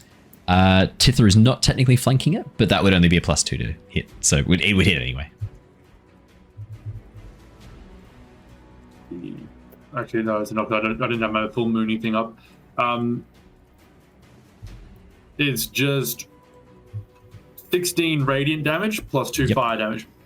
16 radiant plus 2 fire. No problems at all. Easy done. The fire damage doesn't seem to do as much, Theo, but the radiant damage definitely hits and does some damage to it as it burns through its skin. You watch as the Strahd immediately turns towards you as you appear behind it. Surprise. Would you like to make your second attack? I would. I'll stab him in the back of my antlers. That's a 22. That will hit. Sweet.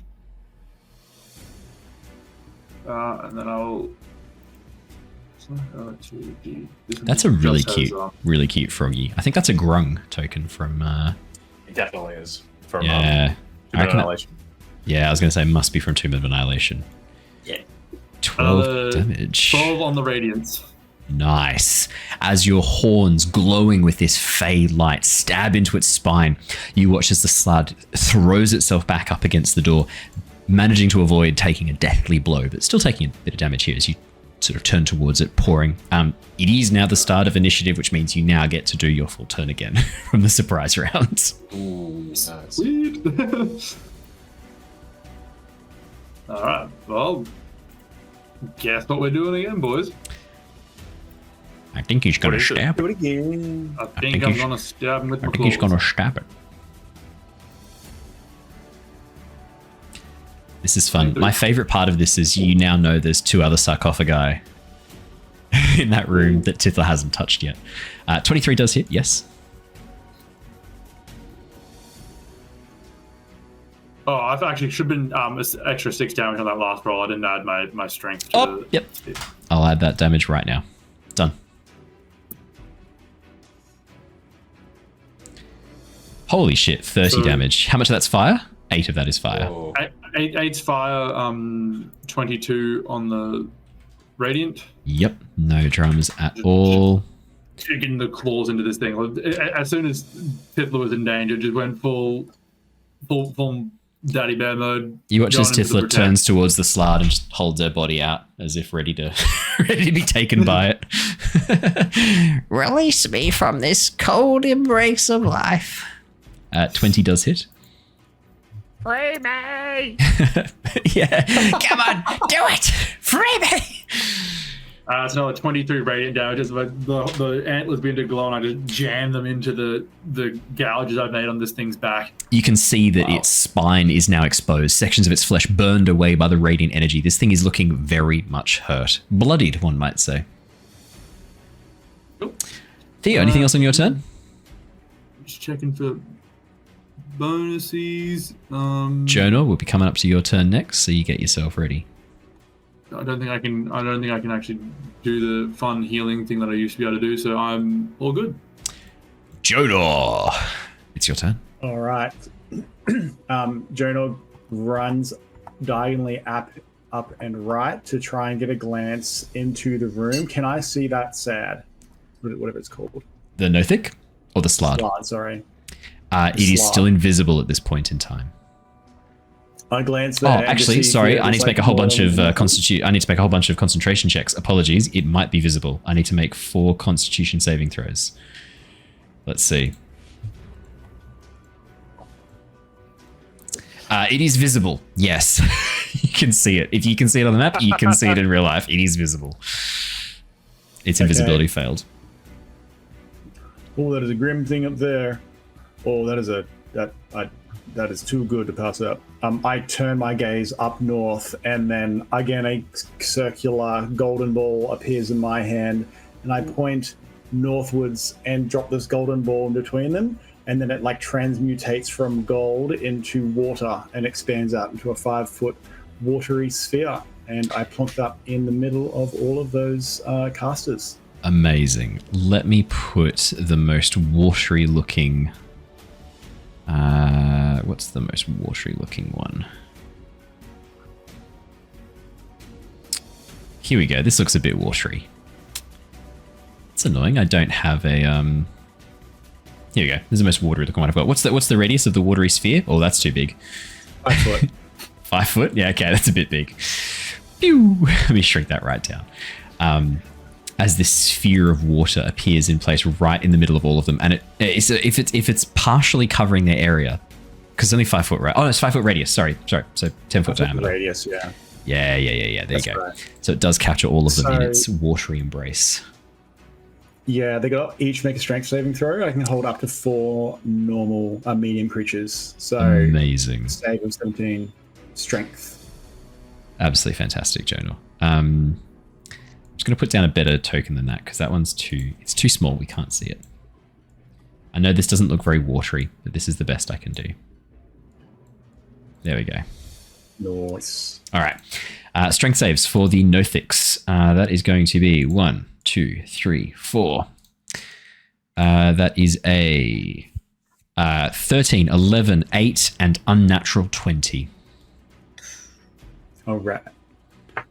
I'm going to then continue to run northeast out of their sight. And I'm going to do that. I'm going to get my hand, and I'm going to try and pull the door close on the northern end. With your bonus action telekinetic shove. But actually, could I try and shove whatever one that fell out? I want to try and push it back in.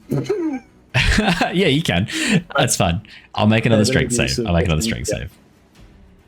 That is going to be... It's got 2 chances. That's a natural 1.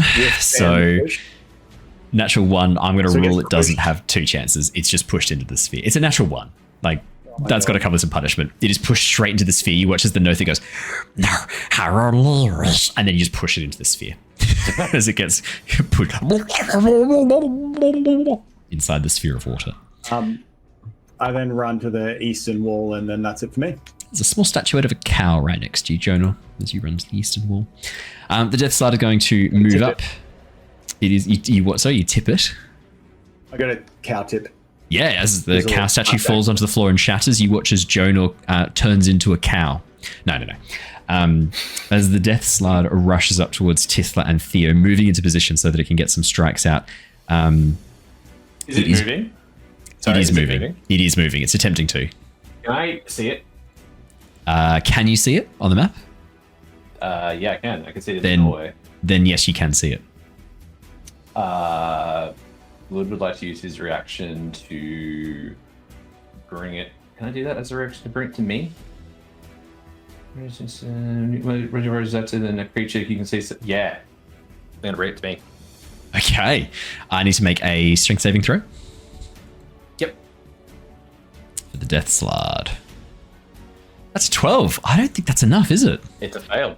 I bring the slot out of the room and it goes to my right-hand side. So as the spectral roots grab at it and drag it past Froggy, bring it out. You watch as the slud spins in the air, trying to slash at these spectral, ghostly vines and roots grabbing at it. As it turns towards you, Blood, you watch it goes, and then strikes at you. Blood. That is going to be... that is going to be to hit on the first attack, a 19. Yep, that hits. It is going to do some slashing damage. That's fine. That'll be hard. Some necrotic damage, and then can you roll a d4 for me?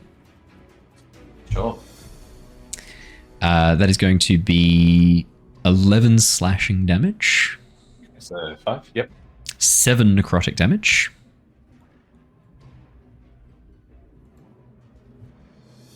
Yep. So 5 and 7. Yep. Yep.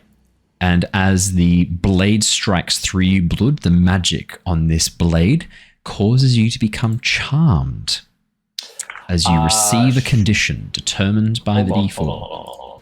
Have a look. Let me see if this is a reaction as well, but I have a thing for that. It's a new thing. This is its Chaos Blade. While that's happening, it's going to roll an attack against Killian as well. No, Styx, sorry. So, do I roll for that at all? No, it is an effect caused by being hit by this. That's annoying. You are charmed for the duration, which is until the start of the Slard's next go. Styx is not here, but I am going to roll to hit Styx anyway. His armor class is 18. I rolled a 17. That is not enough. That is the end of the Slard's go. Blood, it is your go next. You are charmed by the Slard. While you are under the effects of the charm, you can't attack it without with damaging abilities or magical effects. But you can go after the Nothix as well. You've still got the Nothix. Do you mind if I put the Slard not in combat with Styx, like off to like the side? Oh, sure. Oh, then that second strike would be against you. Does a 17 hit you for the second attack? Beats it. So. In that case, then you're going to take an additional 10 slashing and 10 necrotic, and I'm going to need you to roll me another d4 for another effect. Does that break the charm? Is that what, sorry? Does that break the charm if he's getting attacked by it? It does say no. Because it is caused by the Chaos Blade, until the start of the Slard's next turn, the target has a condition determined by rolling a d4. Charmed, frightened, poisoned, or incapacitated. 3! Fantastic. 3 is poisoned. You have disadvantage on attack rolls and ability checks until the start of your next turn, Blood. That's cool. The Chaos Blade. Cool. So I'm charmed and poisoned. Charmed and poisoned. Love Sorry. That. Let me just mark those conditions off real quick. Yep. Cool. Cool. That's fine. Yeah. Blood is a bit feeling like under the weather a little bit. He's going to see the wizardy boys in the water. Yep.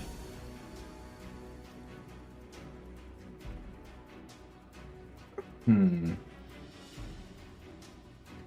just going to attack with his javelins. Yeah. Through the doorway. Fantastic.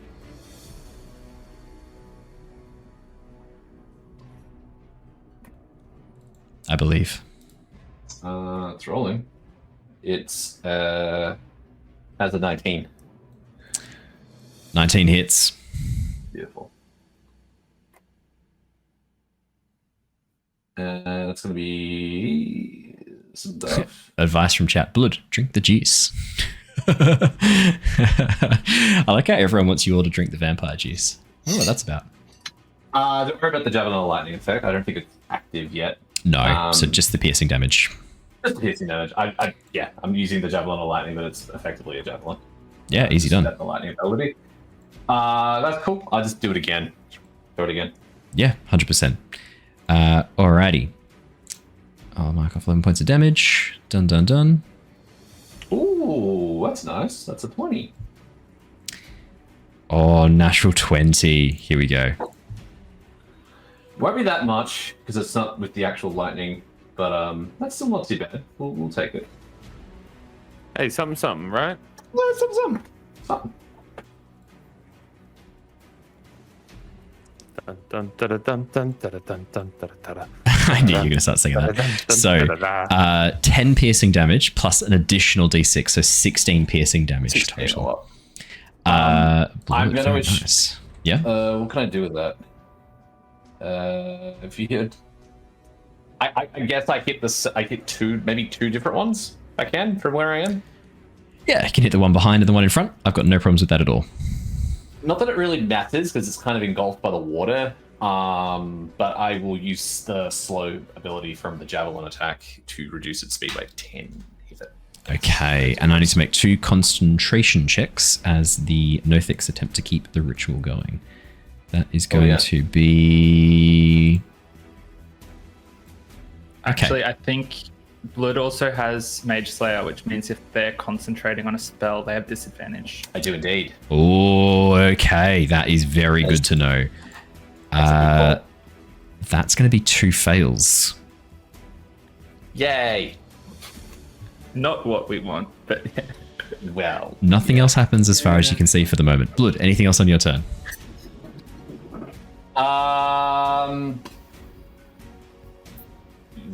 Not really. I can't really get away from this thing. That's fine. Okay. Stand here.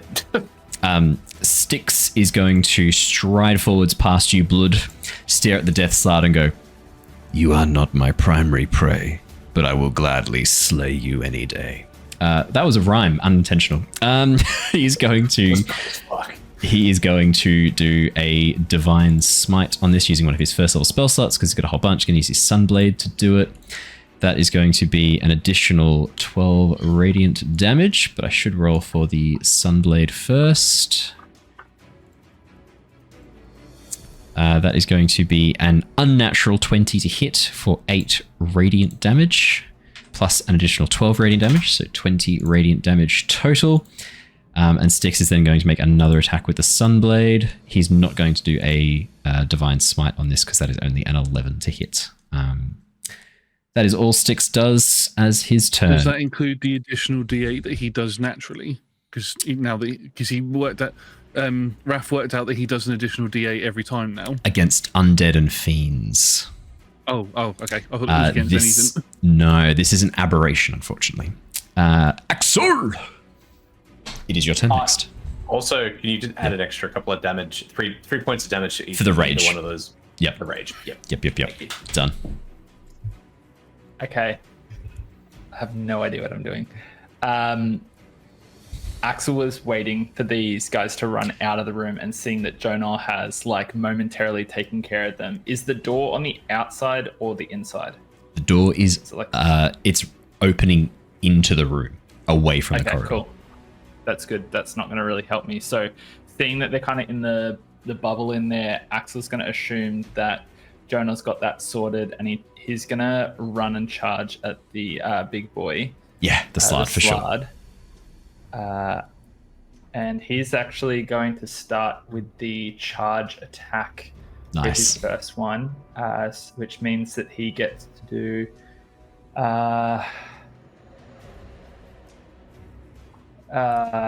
an additional 1d8 damage on this attack as he charges forward, and he kind of jumps with his shield, does his shield bash feature at the same time as he comes in. So I'm gonna make my attack, and I think I'm gonna try and disarm the Slard from the weapon as well. So first gonna roll the attack.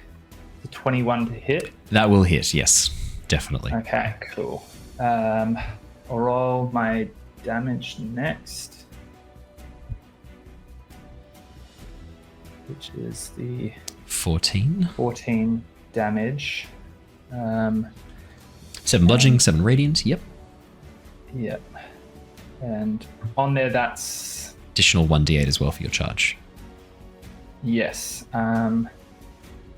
The creature is gonna get the sap feature, which means it has disadvantage on its next attack.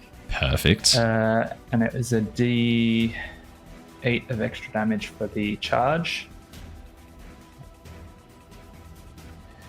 That's perfect. That's 8 damage. That's nice. great. And Nice, then nice, I'm nice. gonna roll the. How do I do the disarm feature there?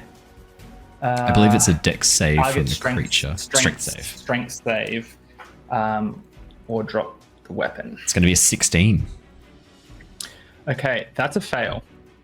It's going to a drop strength its sword. 17. Amazing. And then I'm gonna use the shield bash feature that I have to try and knock it away. back. Yep. Another strength save, I believe, for the shield bash, isn't it? Yes. 12. Yikes. Not rolling well for my strength saves tonight, am I? Yep. So I'm gonna push it back with that one, and then Wait, you'd be pushing it back there, right? Sort of down south. yeah, I'm just trying to separate it from its sword, and then I'm gonna move the distance back into it, and I'm gonna make another attack. And I have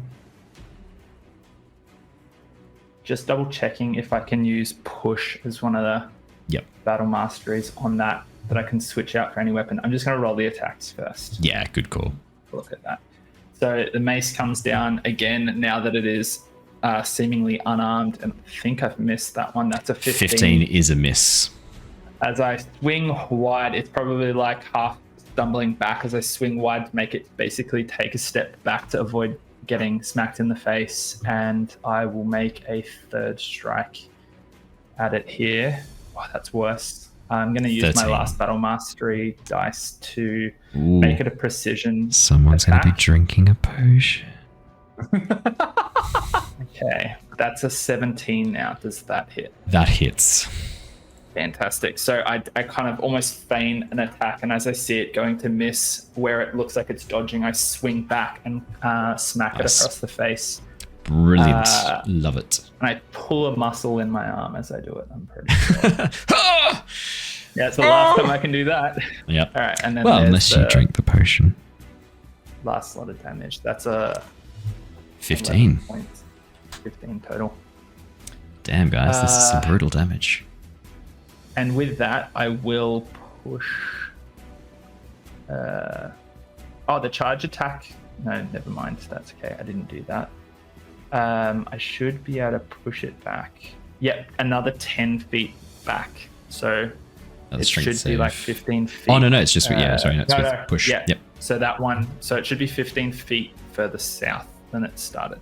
There you go, done. 5, 10, 15. Cool. Dunzo. Anything else on your turn, Axel? No, that's everything I would like to do. Thank you very much. Tithla! Your third eye sees all. It is your turn. Just sort of turns back and like a little half shrug, and then finishes pushing around the stuff on this sarcophagus. Yeah. See if there's anything there. Death is a gift you can grant others as well, Tithla. A release. Yeah, but then she's just yeah. She moves on to the next one. Start searching that sarcophagus. Do you touch the other sarcophagus? Oh, 100%. How else do you search something? I don't understand how else you would search something. Oh no.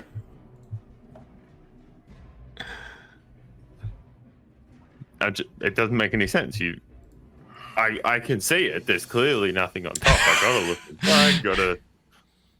I just need to see. I just need to see. Tithla walking to the second sarcophagi? Yeah. Yeah, but truth be told, there's nothing to really suggest to me that it was the specific touching of the sarcophagi that resulted in the eye spawning. All I know is that she was in trouble, so I came in. Yeah, fair. It could have been the slot. Like, Yeah. So Tithla, you are touching. You are touching the other sarcophagi. Yeah. Tithla, as you do so, Yo. What's the up? world goes dark once again. Nah. Nothing happens as you touch the sarcophagus. You explode. Okay. Open and Tithla's The sarcophagi are kind of covered in amber. To crack it open, you're going to need to break through this amber shell. Same as the other one, the one that you just touched before, Tithla. You haven't actually searched inside of yet. It's covered in a shell of amber. Then she wouldn't have done that. She would be trying to get into that one. Cool. Could you make for me a weapon attack with your dagger or whatever other melee weapons you've got, just to kind of break through that shell? Absolutely, we can do that. I thought you might. A 17. 17 hits. Could you roll me some damage? Would love to. Oh, that is a 6. As you crack your dagger into the side of the amber, you watch as the amber cracks a little bit, revealing some of the sarcophagi underneath, this worked stone. You're going to need to crack through a lot more of that amber to be able to break into the sarcophagi, but for the moment, if you want to make a strength save, you can try and open the door. Athletics check to try and open the sarcophagi door. Oh, absolutely. I'll do that with disadvantage because it's an ability check. Yeah, it is an ability check. Dragon named Nick. Yeah. 5's already a great start. No, 20. that's the thing it does. We'll take the 5. As you try and pull open the sarcophagi, Tithla. No, it's done. It's this thing's sealed shut. It's impossible. Yeah, you need to get rid of more of that amber. Anything else on your turn, Tithla? I mean, you should do a second attack. Sure. Yeah. If you wanted to have done your second attack before trying to open it, that's fair. Well, I don't think it'll help. 25. Roll some damage. That's another 6. Another 6 damage. 6 damage. Cool. I'll mark that off. Awesome. No, that doesn't change anything. Anything else, help? Tithla? Only 6 more damage? It does. Just not. It doesn't change. It doesn't change your athletics roll enough from the 5. It lowers the DC required to open it, but 5 is still just so shit. Everyone get in the comments. Tell Owen how bullshit that is. 5. How bullshit that the world has rules that follow the laws of nature. Yeah, dickhead DM. Bullshit. That's what DM stands for, dickhead man. Anything else on your turn, Tithla? No, that's good. Thanks, guys. Sweet. Thanks for having me. The Nothix. Now, Jonor, the Nothix at the start of their turn, starting their turn inside the sphere of water. Talk me through. Let's have a quick peekaroo at what's going to happen here. Sphere of water. So, is that what it's called? For the caster, the worst for the people in there. At the end of each of its turn, a restrained creature repeats the save. Okay, what if it starts its turn in there? What happens? Does it try? It can use its action to try and escape, right? Let's have a look. Here we go. It's restrained, so yeah. Yep, restrained by the sphere. So its speed is 0, attack roll. Yep, okay. Okay. The Nothix are going to stare down the hallway at Styx, Blood, Axel, and Killian. All 4 of you are going to be on the receiving end of a rotting gaze. Could I please have Constitution saving throws from Styx, Blood, Killian, and Axel? Because you are within range of Styx, and he has a... sorry, some of his... I'm sure one of his auras helps you with this. +2. Aura of protection, you get a +2 to all of these, yeah. Am I visible to them? Because I can't see them. I can see you from the Nothic, so they must have a bigger dark vision than you. They must have a longer line of sight. Is it a Constitution saving throw? Constitution saving throw, please. Yeah. They've got true sight up to 120 feet. That's why I can see you, Killian, because they've got 120 feet of true sight. Con save, please. Killian, that's an 8 plus 2 is 10. Axel, 18 plus 2 is 20. Blood, 18. Sorry, 23. I roll 18 for me because I'm disadvantaged. Oh, yep. 18. Of course. 18 plus 2 is 20. That is also fantastic. I better quickly roll for Styx for his Constitution saving throw. Hopefully I don't kill Styx tonight. Nah, it's a 20, unnatural. No problems at all. All of you except for Killian pass this, which means you are going to take half this damage. As the Nothic stares towards you, you watch as that single red, baleful eye seems to grab your attention, drawing you in. You feel your life force drained as the Nothics open their mouths and breathe in, drinking in your life force drawn free of your bodies by their single red glowing eyes. I rolled shockingly bad on that. That's only 13 damage as the full amount halved. That's only going to be 6 points of necrotic damage. I rolled so bad on that. Although it's the full 13 to me. It's the full 13 to you, Killian, which is still not, like, from what that could have been, absolute bollocks. Yep. And they will need to repeat their saving throw. I will make their saving throws now. 17 oh my is a fucking DC. god. Yeah, I can see your DC, mate. 16 is the highest. They're all still stuck in the watery sphere. Wow. Absolute bullshit. Killian, it's your turn next. I need some help from everybody. Do I do something that could potentially be a really, really bad idea, or do I just play it safe? Do the cool shit. Yeah, do cool shit. Do the cool shit. What's the coolness to badness like curve there? What's the bell curve? Yeah. My question for you then, Owen, is taking a potion a bonus action? So the way I normally do this, is yes, as long as you don't have a rogue in the party whose entire extra feature is being able to do that.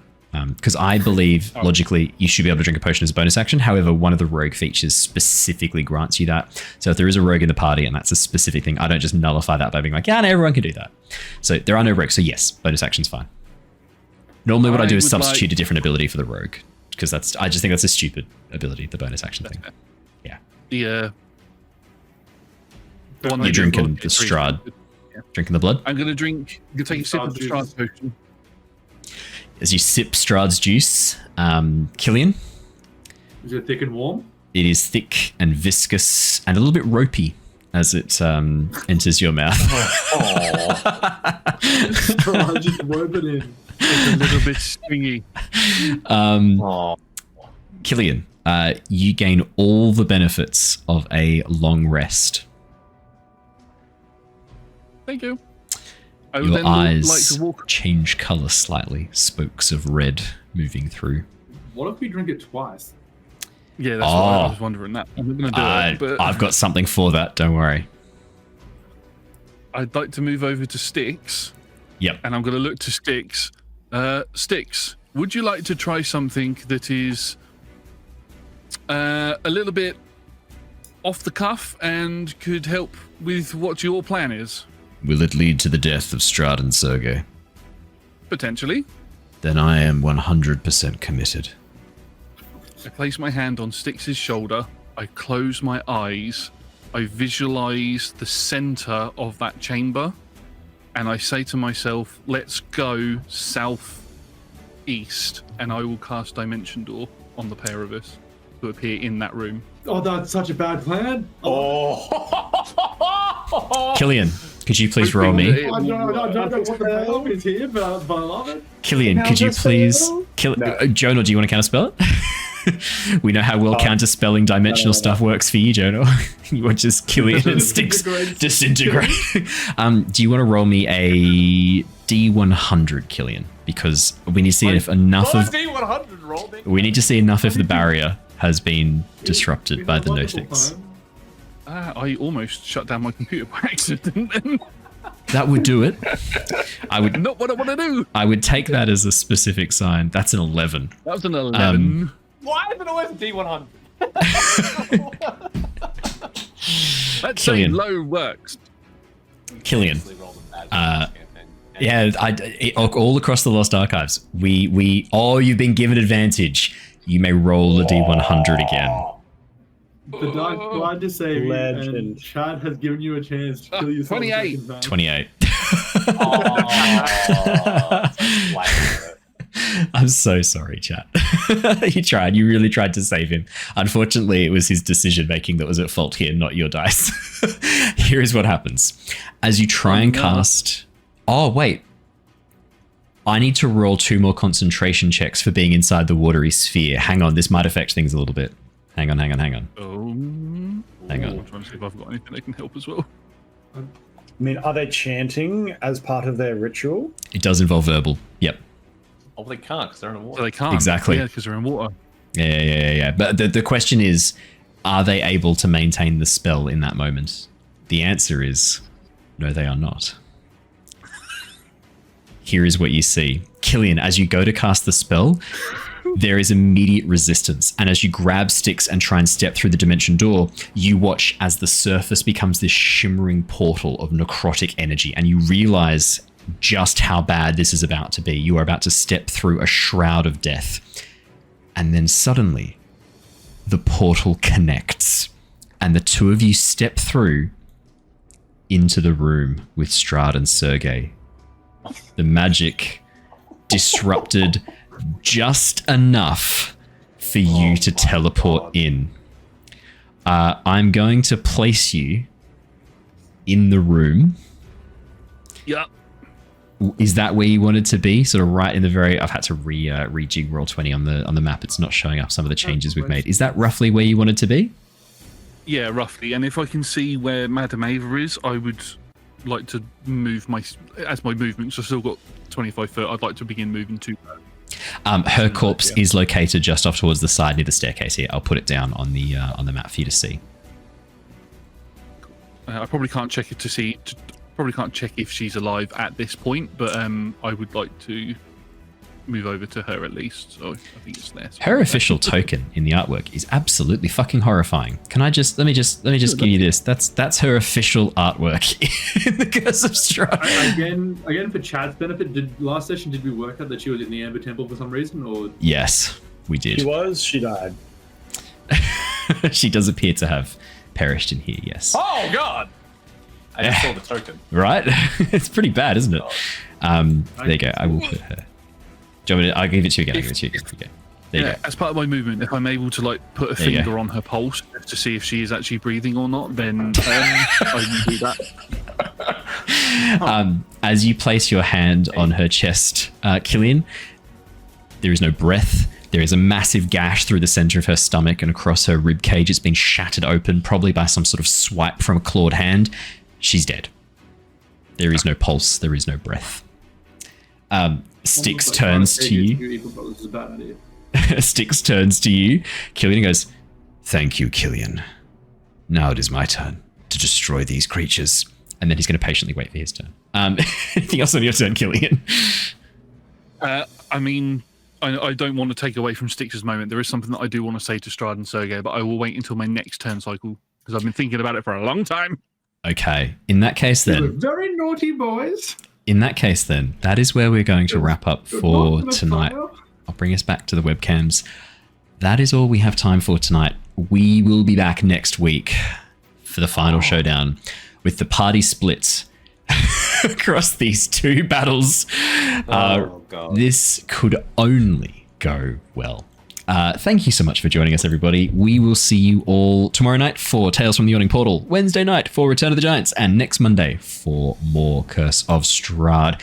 For those of you watching on Twitch, don't go anywhere. We are going to go and raid a lovely friend of the channel. Tonight, let's go and raid Mims. They're doing Metanoia Blues. We should definitely go and raid them. We love Mims. I will get that raid going right now. Yeah, after that move, it's not rolled here, that's for sure. Yeah. Not tonight. Nah, we've raided you every night. Mims has only just come back with Metanoia Blues. We need to share the love. Awesome sauce. Well, thank you so much, everybody. Remember, if you're watching on YouTube, activate the dimension door of the like button, teleport yourself through the necrotic shroud of the comments, and find yourself alone facing off against two boss level enemies with no one but an insane robotic paladin by your side by subscribing to the channel. We will see you all very, very shortly. Until then, stay safe, stay well, and stay tuned for more information on Cosmere. Goodbye, everybody. Bye. Bye. See ya. Bye.